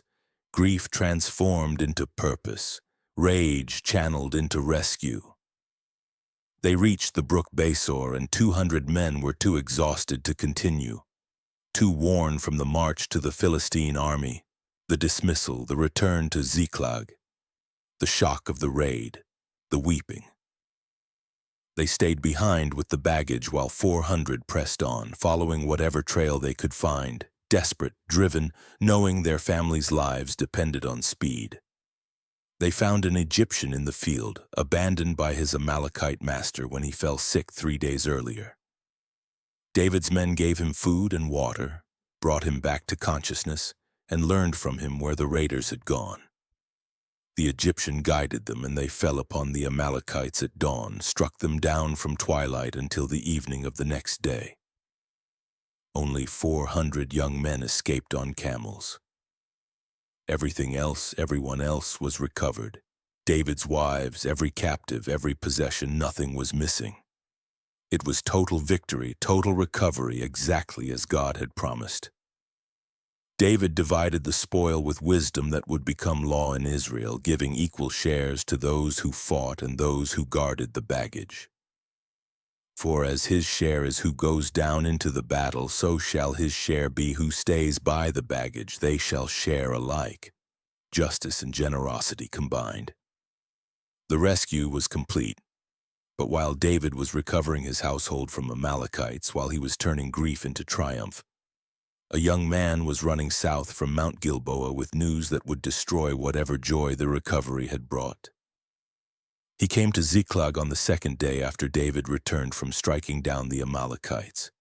His clothes were torn, earth on his head, the traditional signs of mourning and disaster. He fell to the earth before David and paid homage, and David's first question revealed that he knew something terrible had happened. "Where do you come from?" "I have escaped from the camp of Israel." The words hung in the air like a death sentence. Escaped, not marched back in victory, not returned with the army. Escaped, which meant defeat, which meant disaster, which meant the battle David had avoided had gone catastrophically wrong. "How did it go? Tell me." David's voice must have been tight, controlled, bracing for impact. The messenger delivered his news without preamble. "The people fled from the battle, and also many of the people have fallen and are dead, and Saul and his son Jonathan are also dead." Dead.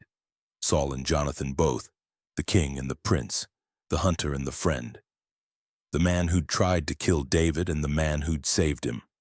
Both gone. Both fallen on the same day, the same battlefield, in the same defeat. David stood there trying to process information that didn't seem real, that felt too enormous to be true. "How do you know that Saul and his son Jonathan are dead?" The question came carefully. How did this man know? Had he seen them fall? Was he certain? Or was this rumor, battlefield confusion, the kind of false report that spreads in the chaos of defeat? The young man's answer should have been his salvation, but became his condemnation. "By chance I happened to be on Mount Gilboa, and there was Saul leaning on his spear, and behold, the chariots and the horsemen were close upon him. And when he looked behind him, he saw me and called to me, and I answered, 'Here I am.' And he said to me, 'Who are you?' I answered him, 'I am an Amalekite.'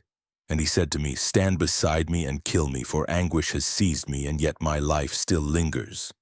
So I stood beside him and killed him because I was sure that he could not live after he had fallen. And I took the crown that was on his head and the armlet that was on his arm, and I have brought them here to my Lord." It was a lie. The text had already told us how Saul died. On his own sword, his armor-bearer refusing to strike him. No Amalekite was there. No mercy killing happened. But the young man thought he was bringing David good news, thought he'd be rewarded for finishing off David's enemy, thought the crown and armlet would be proof enough, thought David would be glad that Saul was finally definitively dead. He thought wrong. David tore his clothes. The messenger watched, probably confused, as David and all the men with him seized their garments and tore them. They mourned and wept and fasted until evening for Saul and for Jonathan his son, and for the people of the Lord and for the house of Israel, because they had fallen by the sword. Not celebration, not relief that the persecution was over, grief, genuine, deep, overwhelming grief. Then David turned to the young man, and his voice carried judgment. "Where do you come from?" "I am the son of a sojourner, an Amalekite." "How is it you were not afraid to put out your hand to destroy the Lord's anointed?" The same principle that had stayed David's hand twice in caves and camps now condemned this messenger. The Lord's anointed was sacrosanct, untouchable. Even rejected by God, even dying from wounds, even asking to be killed, Saul remained marked as God's chosen until God himself removed him. David called one of the young men. "Go, execute him." The order came without hesitation. The young man struck down the messenger, and he died there at Ziklag, killed for claiming to have done what David had refused to do when he had far more reason. "Your blood be on your head," David said over the dying man, "for your own mouth has testified against you, saying, 'I have killed the Lord's anointed.'" Then David did something that would echo through centuries. He lamented, not in private, not in brief words spoken to God alone. He composed a lament, public, formal, beautiful in its grief, a song that honored the dead and mourned the loss and refused to let victory over his enemy erase the humanity of the men who'd fallen. "Your glory, O Israel, is slain on your high places. How the mighty have fallen!" That phrase would become the refrain, repeated, emphasized, the heartbeat of grief running through the entire song. How the mighty have fallen, not in celebration, not in triumph. In sorrow, in shock, in recognition that something great had been lost, even if what was lost was flawed and broken. Tell it not in Gath. Publish it not in the streets of Ashkelon, lest the daughters of the Philistines rejoice, lest the daughters of the uncircumcised exult. David couldn't bear the thought of Philistine women singing victory songs over Saul's death the way Israelite women had sung over Goliath's fall. Couldn't stand the idea of Israel's tragedy becoming entertainment for enemies. The grief was too raw, too real, too connected to his own story to allow mockery. He cursed Mount Gilboa. "You mountains of Gilboa, let there be no dew or rain upon you, nor fields of offerings. For there the shield of the mighty was defiled, the shield of Saul not anointed with oil." The place of death became accursed, the location where glory fell forever marked as a place of mourning. Then David sang of Saul and Jonathan together, intertwining their deaths in his lament, refusing to separate them even though one had hunted him and the other had loved him. Saul and Jonathan, beloved and lovely. In life and in death they were not divided. They were swifter than eagles, they were stronger than lions. He called on the daughters of Israel to weep for Saul, to remember that he'd clothed them with scarlet and luxury, that he'd brought them victories and prosperity, that whatever his failures, he'd also been their king, their leader, the one who'd united them and given them strength against their enemies. But then the lament turned to Jonathan, and here David's grief became personal, intimate, the cry of a man who'd lost more than a friend, more than a brother. something that had no name in the ancient world's vocabulary but was real nonetheless. "I am distressed for you, my brother Jonathan. Very pleasant have you been to me. Your love to me was extraordinary, surpassing the love of women." The Hebrew word for love here is ahava, the same word used for the deepest human bonds, for the love between man and woman, parent and child, for devotion that transcends reason. Jonathan's love had been extraordinary, supernatural, beyond what David deserved or could repay. Jonathan had given up his throne for David, had saved David's life repeatedly, had chosen covenant over crown, friendship over dynasty, David's future over his own. And now he was gone, dead on a mountain defending a father who'd lost God's favor, fighting a battle he must have known was doomed, loyal to the end even though loyalty cost him everything. David would never see him again, never thank him properly, never sit with him and talk about how strange God's plans were, how the oil poured in Bethlehem had led through caves and exile to this moment where the friend who'd protected the journey wouldn't see the destination. How the mighty have fallen and the weapons of war perished. The lament ended where it began, with loss, with recognition that something irreplaceable had been broken, that the world was poorer for the deaths on Mount Gilboa, that even David's coming kingship was stained with the blood of men who should have been alive to see it. David ordered that the lament be taught to the people of Judah. It was written in the book of Jashar, preserved for generations, a song that refused to let political convenience erase genuine grief, that honored enemies in death even when they'd been obstacles in life, that elevated friendship above ambition and mourning above calculation. The runner who brought the news was dead. The king who'd hunted David was dead. The friend who'd loved David was dead. The Philistines occupied Israel. The throne was vacant. Everything had changed. The path was clear now for David to step into the role God had anointed him for decades earlier. But first he wept. First he mourned. First he honored the dead with poetry that would outlive kingdoms.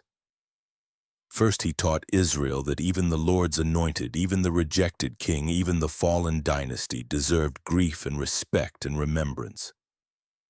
The mighty had fallen. And David, the shepherd who would be king, the warrior who'd shown mercy, the fugitive who'd survived against impossible odds, stood at the threshold of his destiny with tears still wet on his face, carrying forward both the crown and the cost of the journey that had brought him to this moment. The lament was over, but the story was just beginning. The mourning couldn't last forever. Grief had its season, but destiny had been waiting for years, and now the path was finally clear. Saul was dead. Jonathan was dead. The throne of Israel stood empty. And David, anointed in secret all those years ago in Bethlehem, finally had opportunity to step into what God had promised. But even now, even with Saul gone, the path to kingship wasn't simple. Nothing about David's journey had been simple, and the final steps would prove as complicated as everything that came before. David inquired of the Lord. After everything, after all the years of running and hiding and making decisions that ranged from inspired to disastrous, David knew enough to ask before moving. "Shall I go up into any of the cities of Judah?" The answer came clear. "Go up." "To which shall I go up?" "To Hebron." Hebron. The ancient city in the hill country of Judah, the place where Abraham had lived and where the patriarchs were buried. It was David's tribal territory, the heart of Judah, the place where his support was strongest. God was directing him not to try to seize all of Israel at once, not to march on Saul's capital, not to claim the throne over all the tribes. Just Judah. Start with your own people. Build from there. So David went up there with his 2 wives, Ahinoam and Abigail, and his men who were with him, everyone with his household. They settled in the towns around Hebron, and then the men of Judah came and anointed David king over the house of Judah. It was the second anointing, public this time, no longer a secret held in Jesse's house, but a political reality declared before witnesses. David was 30 years old when he became king, and he reigned in Hebron over Judah 7 years and 6 months. 30 years old.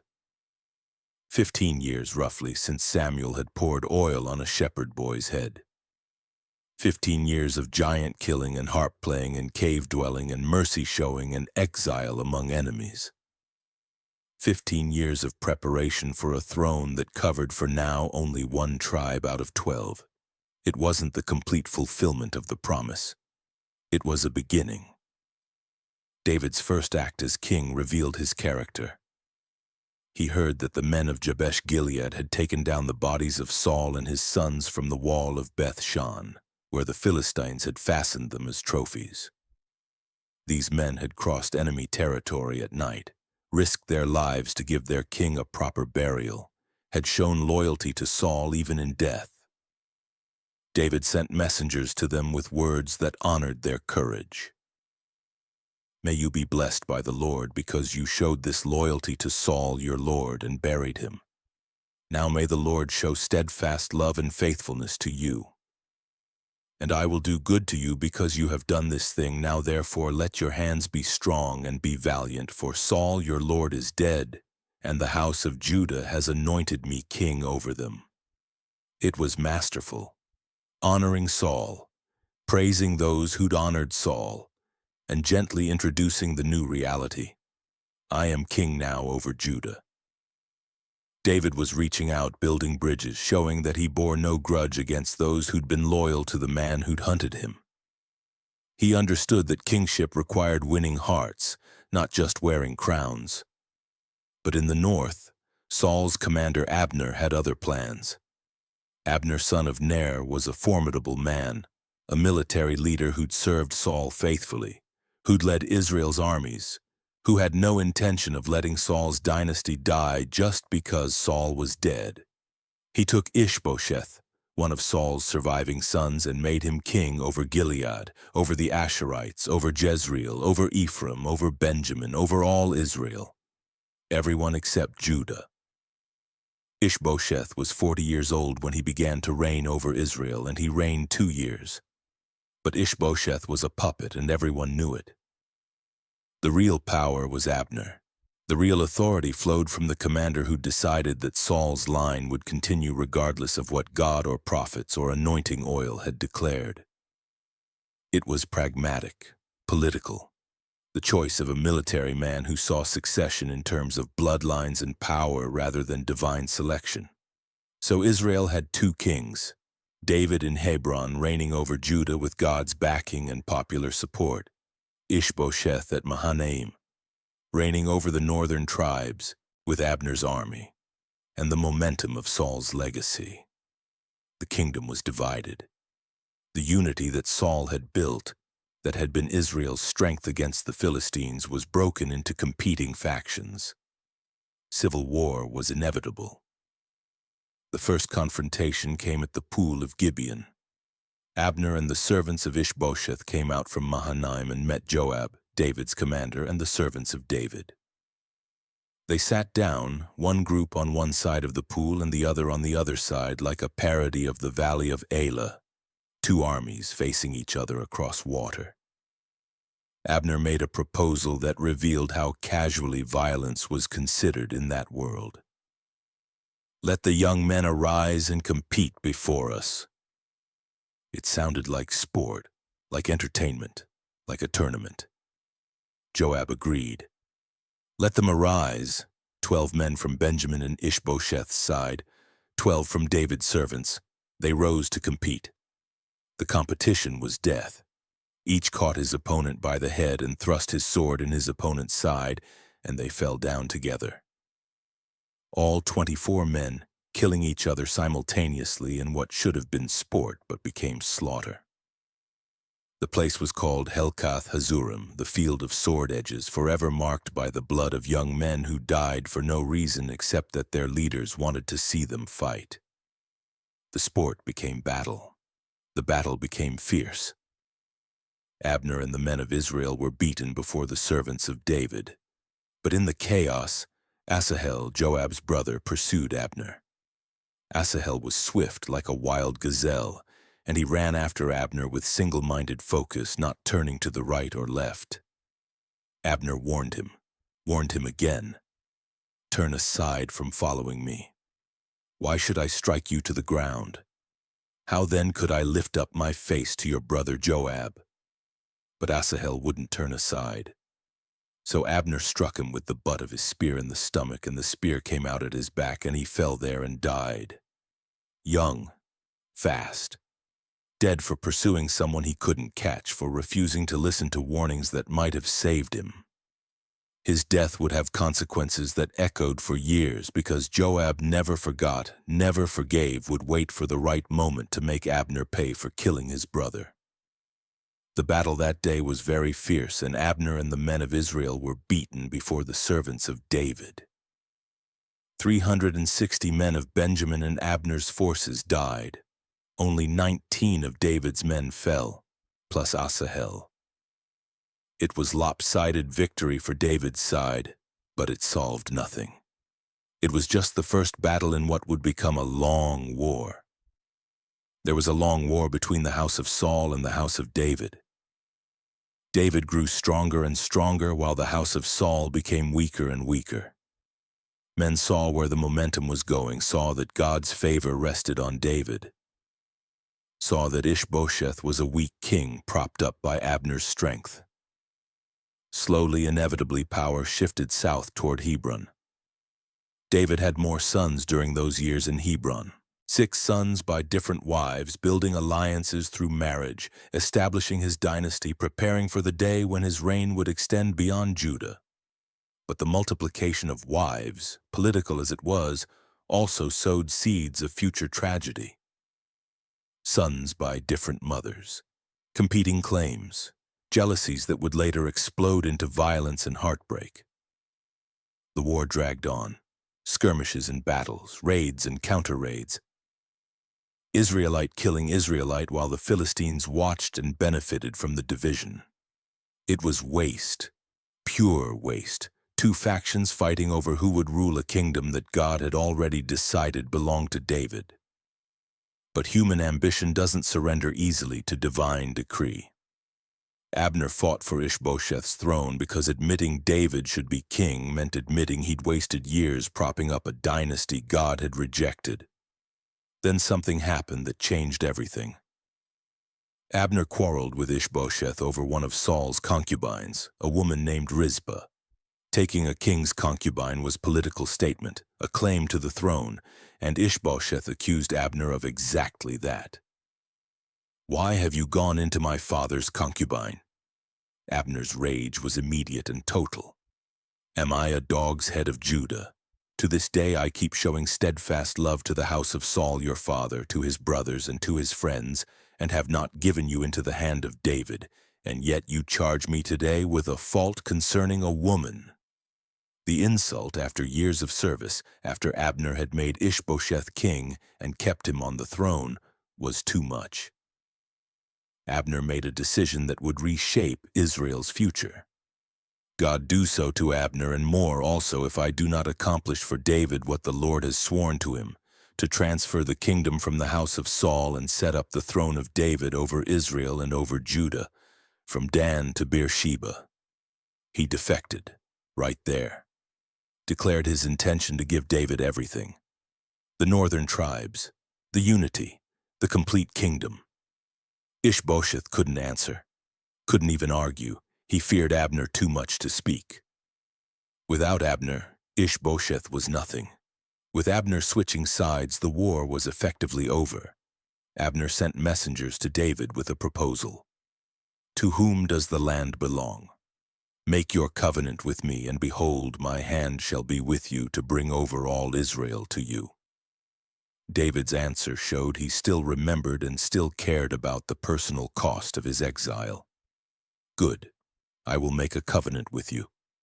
But one thing I require of you, that is, you shall not see my face unless you first bring Michal, Saul's daughter, when you come to see my face." "Michal, David's first wife, given to him as bride price for 200 Philistine foreskins taken from him and given to another man while David was in exile. She was Saul's daughter, which made her politically valuable, a connection to the old dynasty that would legitimize David's claim. But she was also his wife, and David wanted her back. Abner brought. Michal took her from her husband Paltiel, who followed her weeping as she was taken away. Another casualty of politics, another person whose life was disrupted by the movements of power. Then Abner went to the elders of Israel and made his case. David should be king, had always been the one God chose. It was time to acknowledge reality. He came to David at Hebron with 20 men. David made a feast for them. Abner promised, "I will arise and go and will gather all Israel to my lord the king, that they may make a covenant with you, and that you may reign over all that your heart desires." Then he went in peace with David's blessing to begin the process of transferring the kingdom. But Joab wasn't there when Abner came and left. He was out on a raid, and when he returned and heard that Abner had been in Hebron, that David had let him go in peace, his rage was volcanic. "What have you done? Behold, Abner came to you. Why is it that you have sent him away so that he is gone? You know that Abner the son of Ner came to deceive you and to know your going out and your coming in, and to know all that you are doing." Joab didn't believe in Abner's conversion, didn't trust the defection. Or more honestly, Joab remembered Asahel, his brother, killed by Abner's spear, and saw an opportunity for revenge disguised as security concerns. He sent messengers after Abner, brought him back to Hebron without David knowing, and took him aside in the gate as if to speak with him privately. There Joab struck him in the stomach and killed him, avenging the blood of Asahel, his brother. When David heard of it, he was furious. "I and my kingdom are forever guiltless before the Lord for the blood of Abner the son of Ner. May it fall upon the head of Joab and upon all his father's house." David cursed Joab publicly, declared his innocence, ordered public mourning for Abner. He walked behind the bier at Abner's burial. He wept at the grave. He fasted, refusing to eat until sunset, making his grief and his displeasure with Joab absolutely clear. "Do you not know that a prince and a great man has fallen this day in Israel?" David said to his servants. "And I was gentle today, though anointed king. These men, the sons of Zeruiah, are more severe than I. The Lord repay the evildoer according to his wickedness." But David didn't execute Joab. Couldn't perhaps because Joab was too powerful, too connected, too valuable as a military commander. So the blood remained unavenged, and Joab remained in command, and David carried the guilt of letting his nephew's crime go unpunished. When Ishbosheth heard that Abner had died at Hebron, his courage failed him, and all Israel was dismayed. Without Abner there was no point, no protection, no power base. Two of his own captains, Rechab and Baanah, came to his house while he was taking his noonday rest. They stabbed him in the stomach, cut off his head, and brought it to David at Hebron, expecting reward for killing David's rival. They got execution instead. "As the Lord lives, who has redeemed my life out of every adversity, when one told me, 'Behold, Saul is dead,' and thought he was bringing good news, I seized him and killed him at Ziklag, which was the reward I gave him for his news. How much more, when wicked men have killed a righteous man in his own house on his bed, shall I not now require his blood at your hand and destroy you from the earth?" David commanded his young men, and they killed Rechab and Baanah, cut off their hands and feet, hanged them beside the pool at Hebron. But they took the head of Ishbosheth and buried it in the tomb of Abner. Honor for the dead king, even if he'd been a weak king, a puppet king, a rival king. The house of Saul was finished. The dynasty was over. The northern tribes had no king, no leader, no alternative to David. The path was finally clear. 7.5 years after David was anointed king over Judah, The rest of Israel was ready to acknowledge what God had declared decades before in Bethlehem. The shepherd boy's journey through valleys and wilderness and exile was about to reach its destination. All the tribes were coming to Hebron, and they were bringing a crown.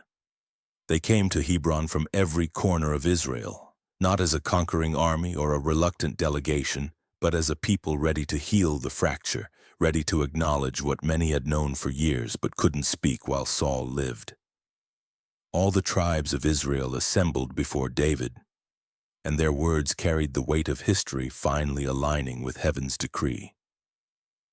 Behold, we are your bone and flesh. They were claiming kinship, reminding David that despite years of division and civil war, despite fighting on opposite sides while Abner propped up Ish-Bosheth's puppet throne, they were family. Blood connected them. The same ancestors, the same covenant, the same God who'd promised Abraham that his descendants would be a great nation. In times past, when Saul was king over us, it was you who led out and brought in Israel. And the Lord said to you, "You shall be shepherd of my people Israel, and you shall be prince over Israel." They knew, had always known perhaps, that David was the real leader even when Saul wore the crown. That David's victories had saved them, that David's faith had killed Goliath and broken the Philistine threat, that God's favor rested on the shepherd from Bethlehem, not on Saul's descendants. They were simply stating what had been true for decades, what anointing oil had declared when David was still too young to understand what it meant. So all the elders of Israel came to the king at Hebron, and King David made a covenant with them at Hebron before the Lord, and they anointed David king over Israel. It was the third anointing, first in secret at Jesse's house when he was a boy, second in Hebron over Judah when he was 30. Now, at age 37 and a half, the full measure, king over all 12 tribes, king over the unified nation, king over everything God had promised when Samuel poured oil on a shepherd's head. David was 30 years old when he began to reign, and he reigned 40 years. 7 years and 6 months he reigned in Hebron over Judah, and 33 years he reigned in Jerusalem over all Israel and Judah. 40 years total, an entire generation, time enough to build a kingdom, establish a dynasty, write psalms that would outlive empires, make mistakes that would haunt his house for generations, and ultimately point toward a greater son of David who would reign forever. But first, Jerusalem, because David understood something crucial about kingship. Hebron was in Judah, David's tribal territory, and ruling from there made it look like Judah was dominant, like the other tribes were subjects rather than partners.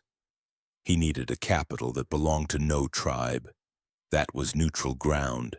That could be everyone's city without being anyone's exclusive possession. Jerusalem was perfect. The Jebusites had held it for centuries, a fortress city on the border between Benjamin and Judah that Israel had never managed to conquer. If David could take it, if he could make it the capital, it would be his city, the city of David, belonging to the nation as a whole rather than to any tribe. The king and his men went to Jerusalem against the Jebusites. The Jebusites were confident in their walls, in their position, in the natural defenses that had kept them safe through generations of warfare. They mocked David. "You will not come in here, but the blind and the lame will ward you off." They were saying David couldn't take the city even if its defenders were disabled. The walls were that strong. The position was that secure. But David took the stronghold of Zion. The text doesn't give details, just results.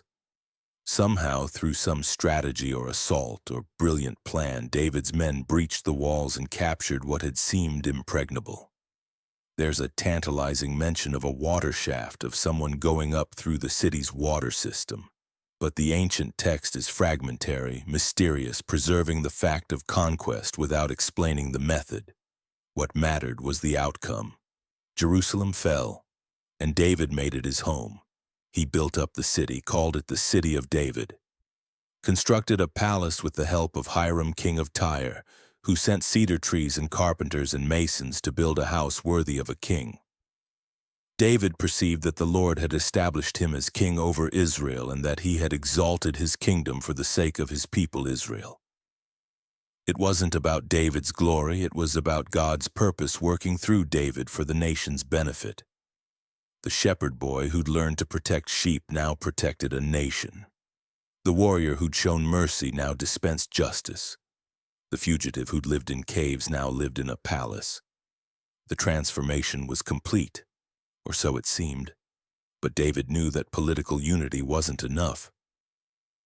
The kingdom needed spiritual unity. The people needed to be connected not just to a king but to God, and that meant bringing the Ark of the Covenant to Jerusalem.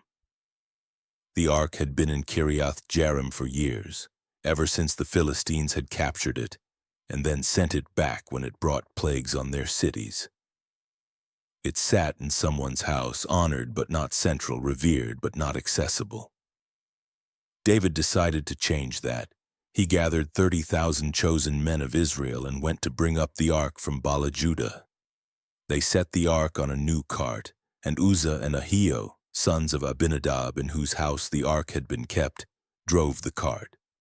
David and all the house of Israel were celebrating before the Lord with all their might, with songs and lyres and harps and tambourines and castanets and cymbals. It was joy, pure, unrestrained joy.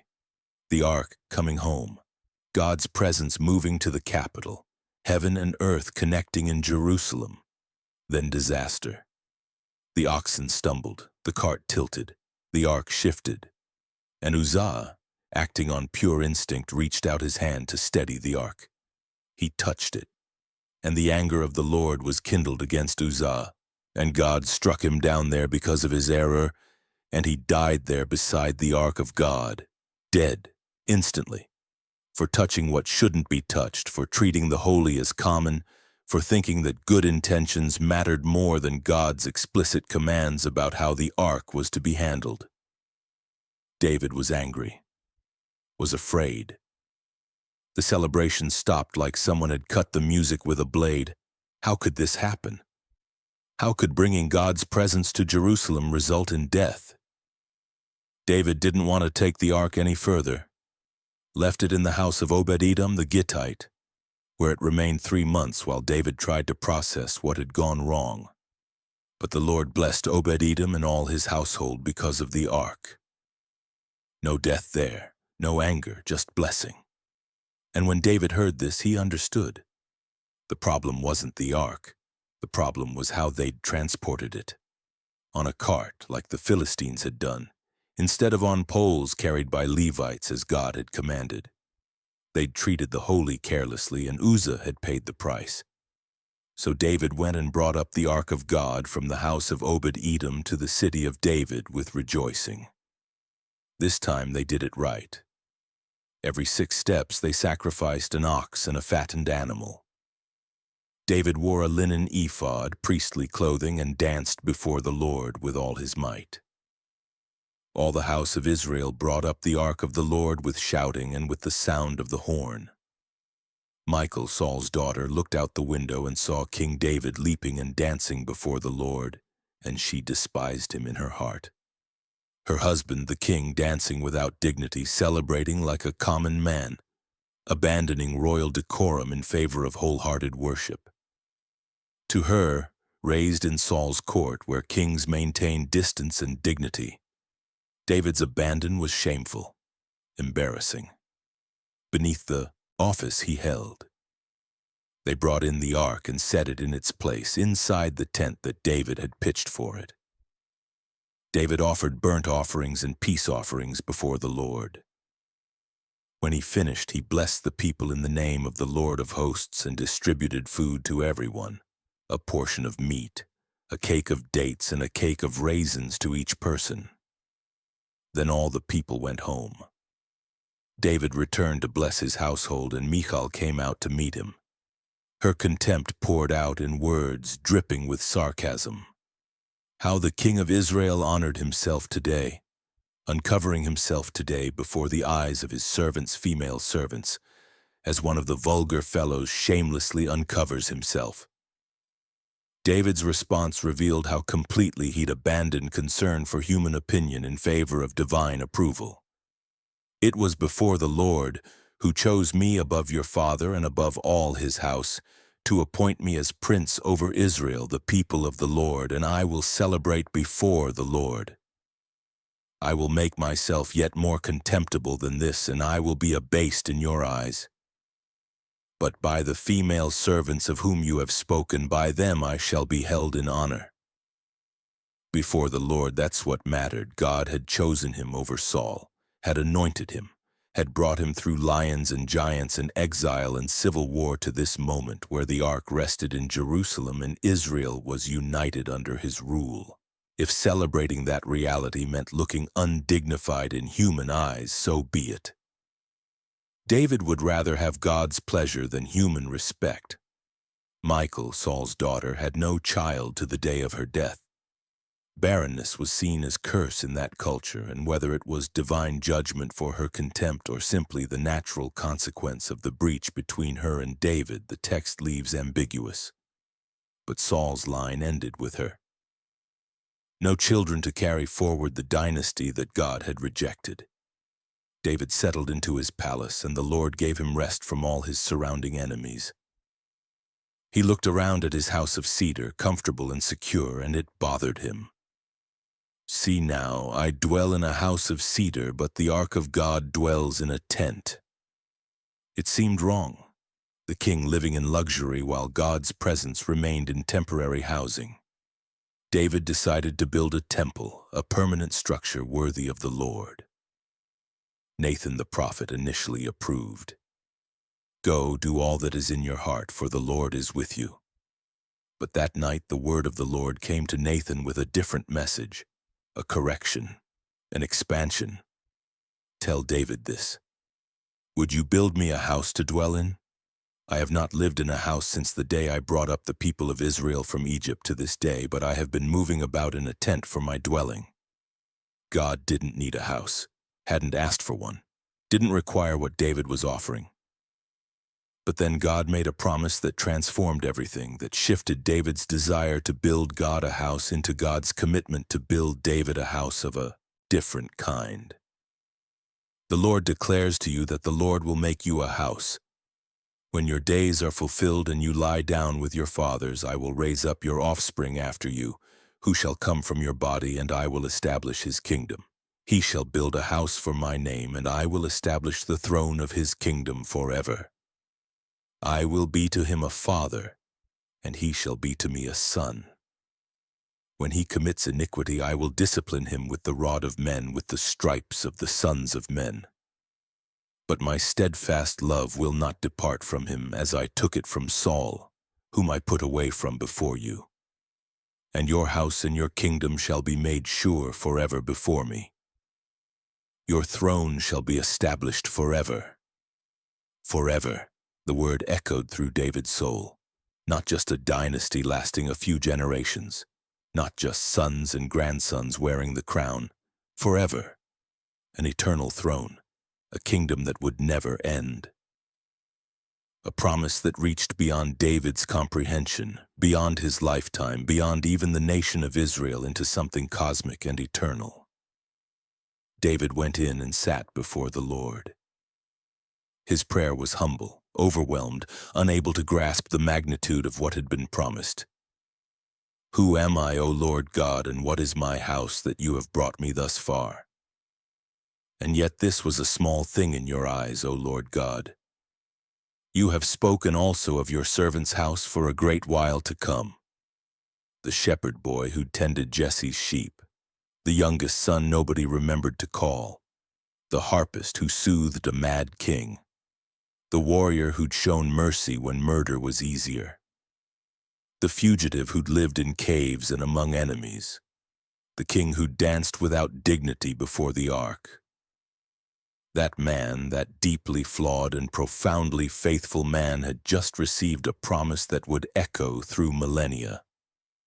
His throne would be established forever.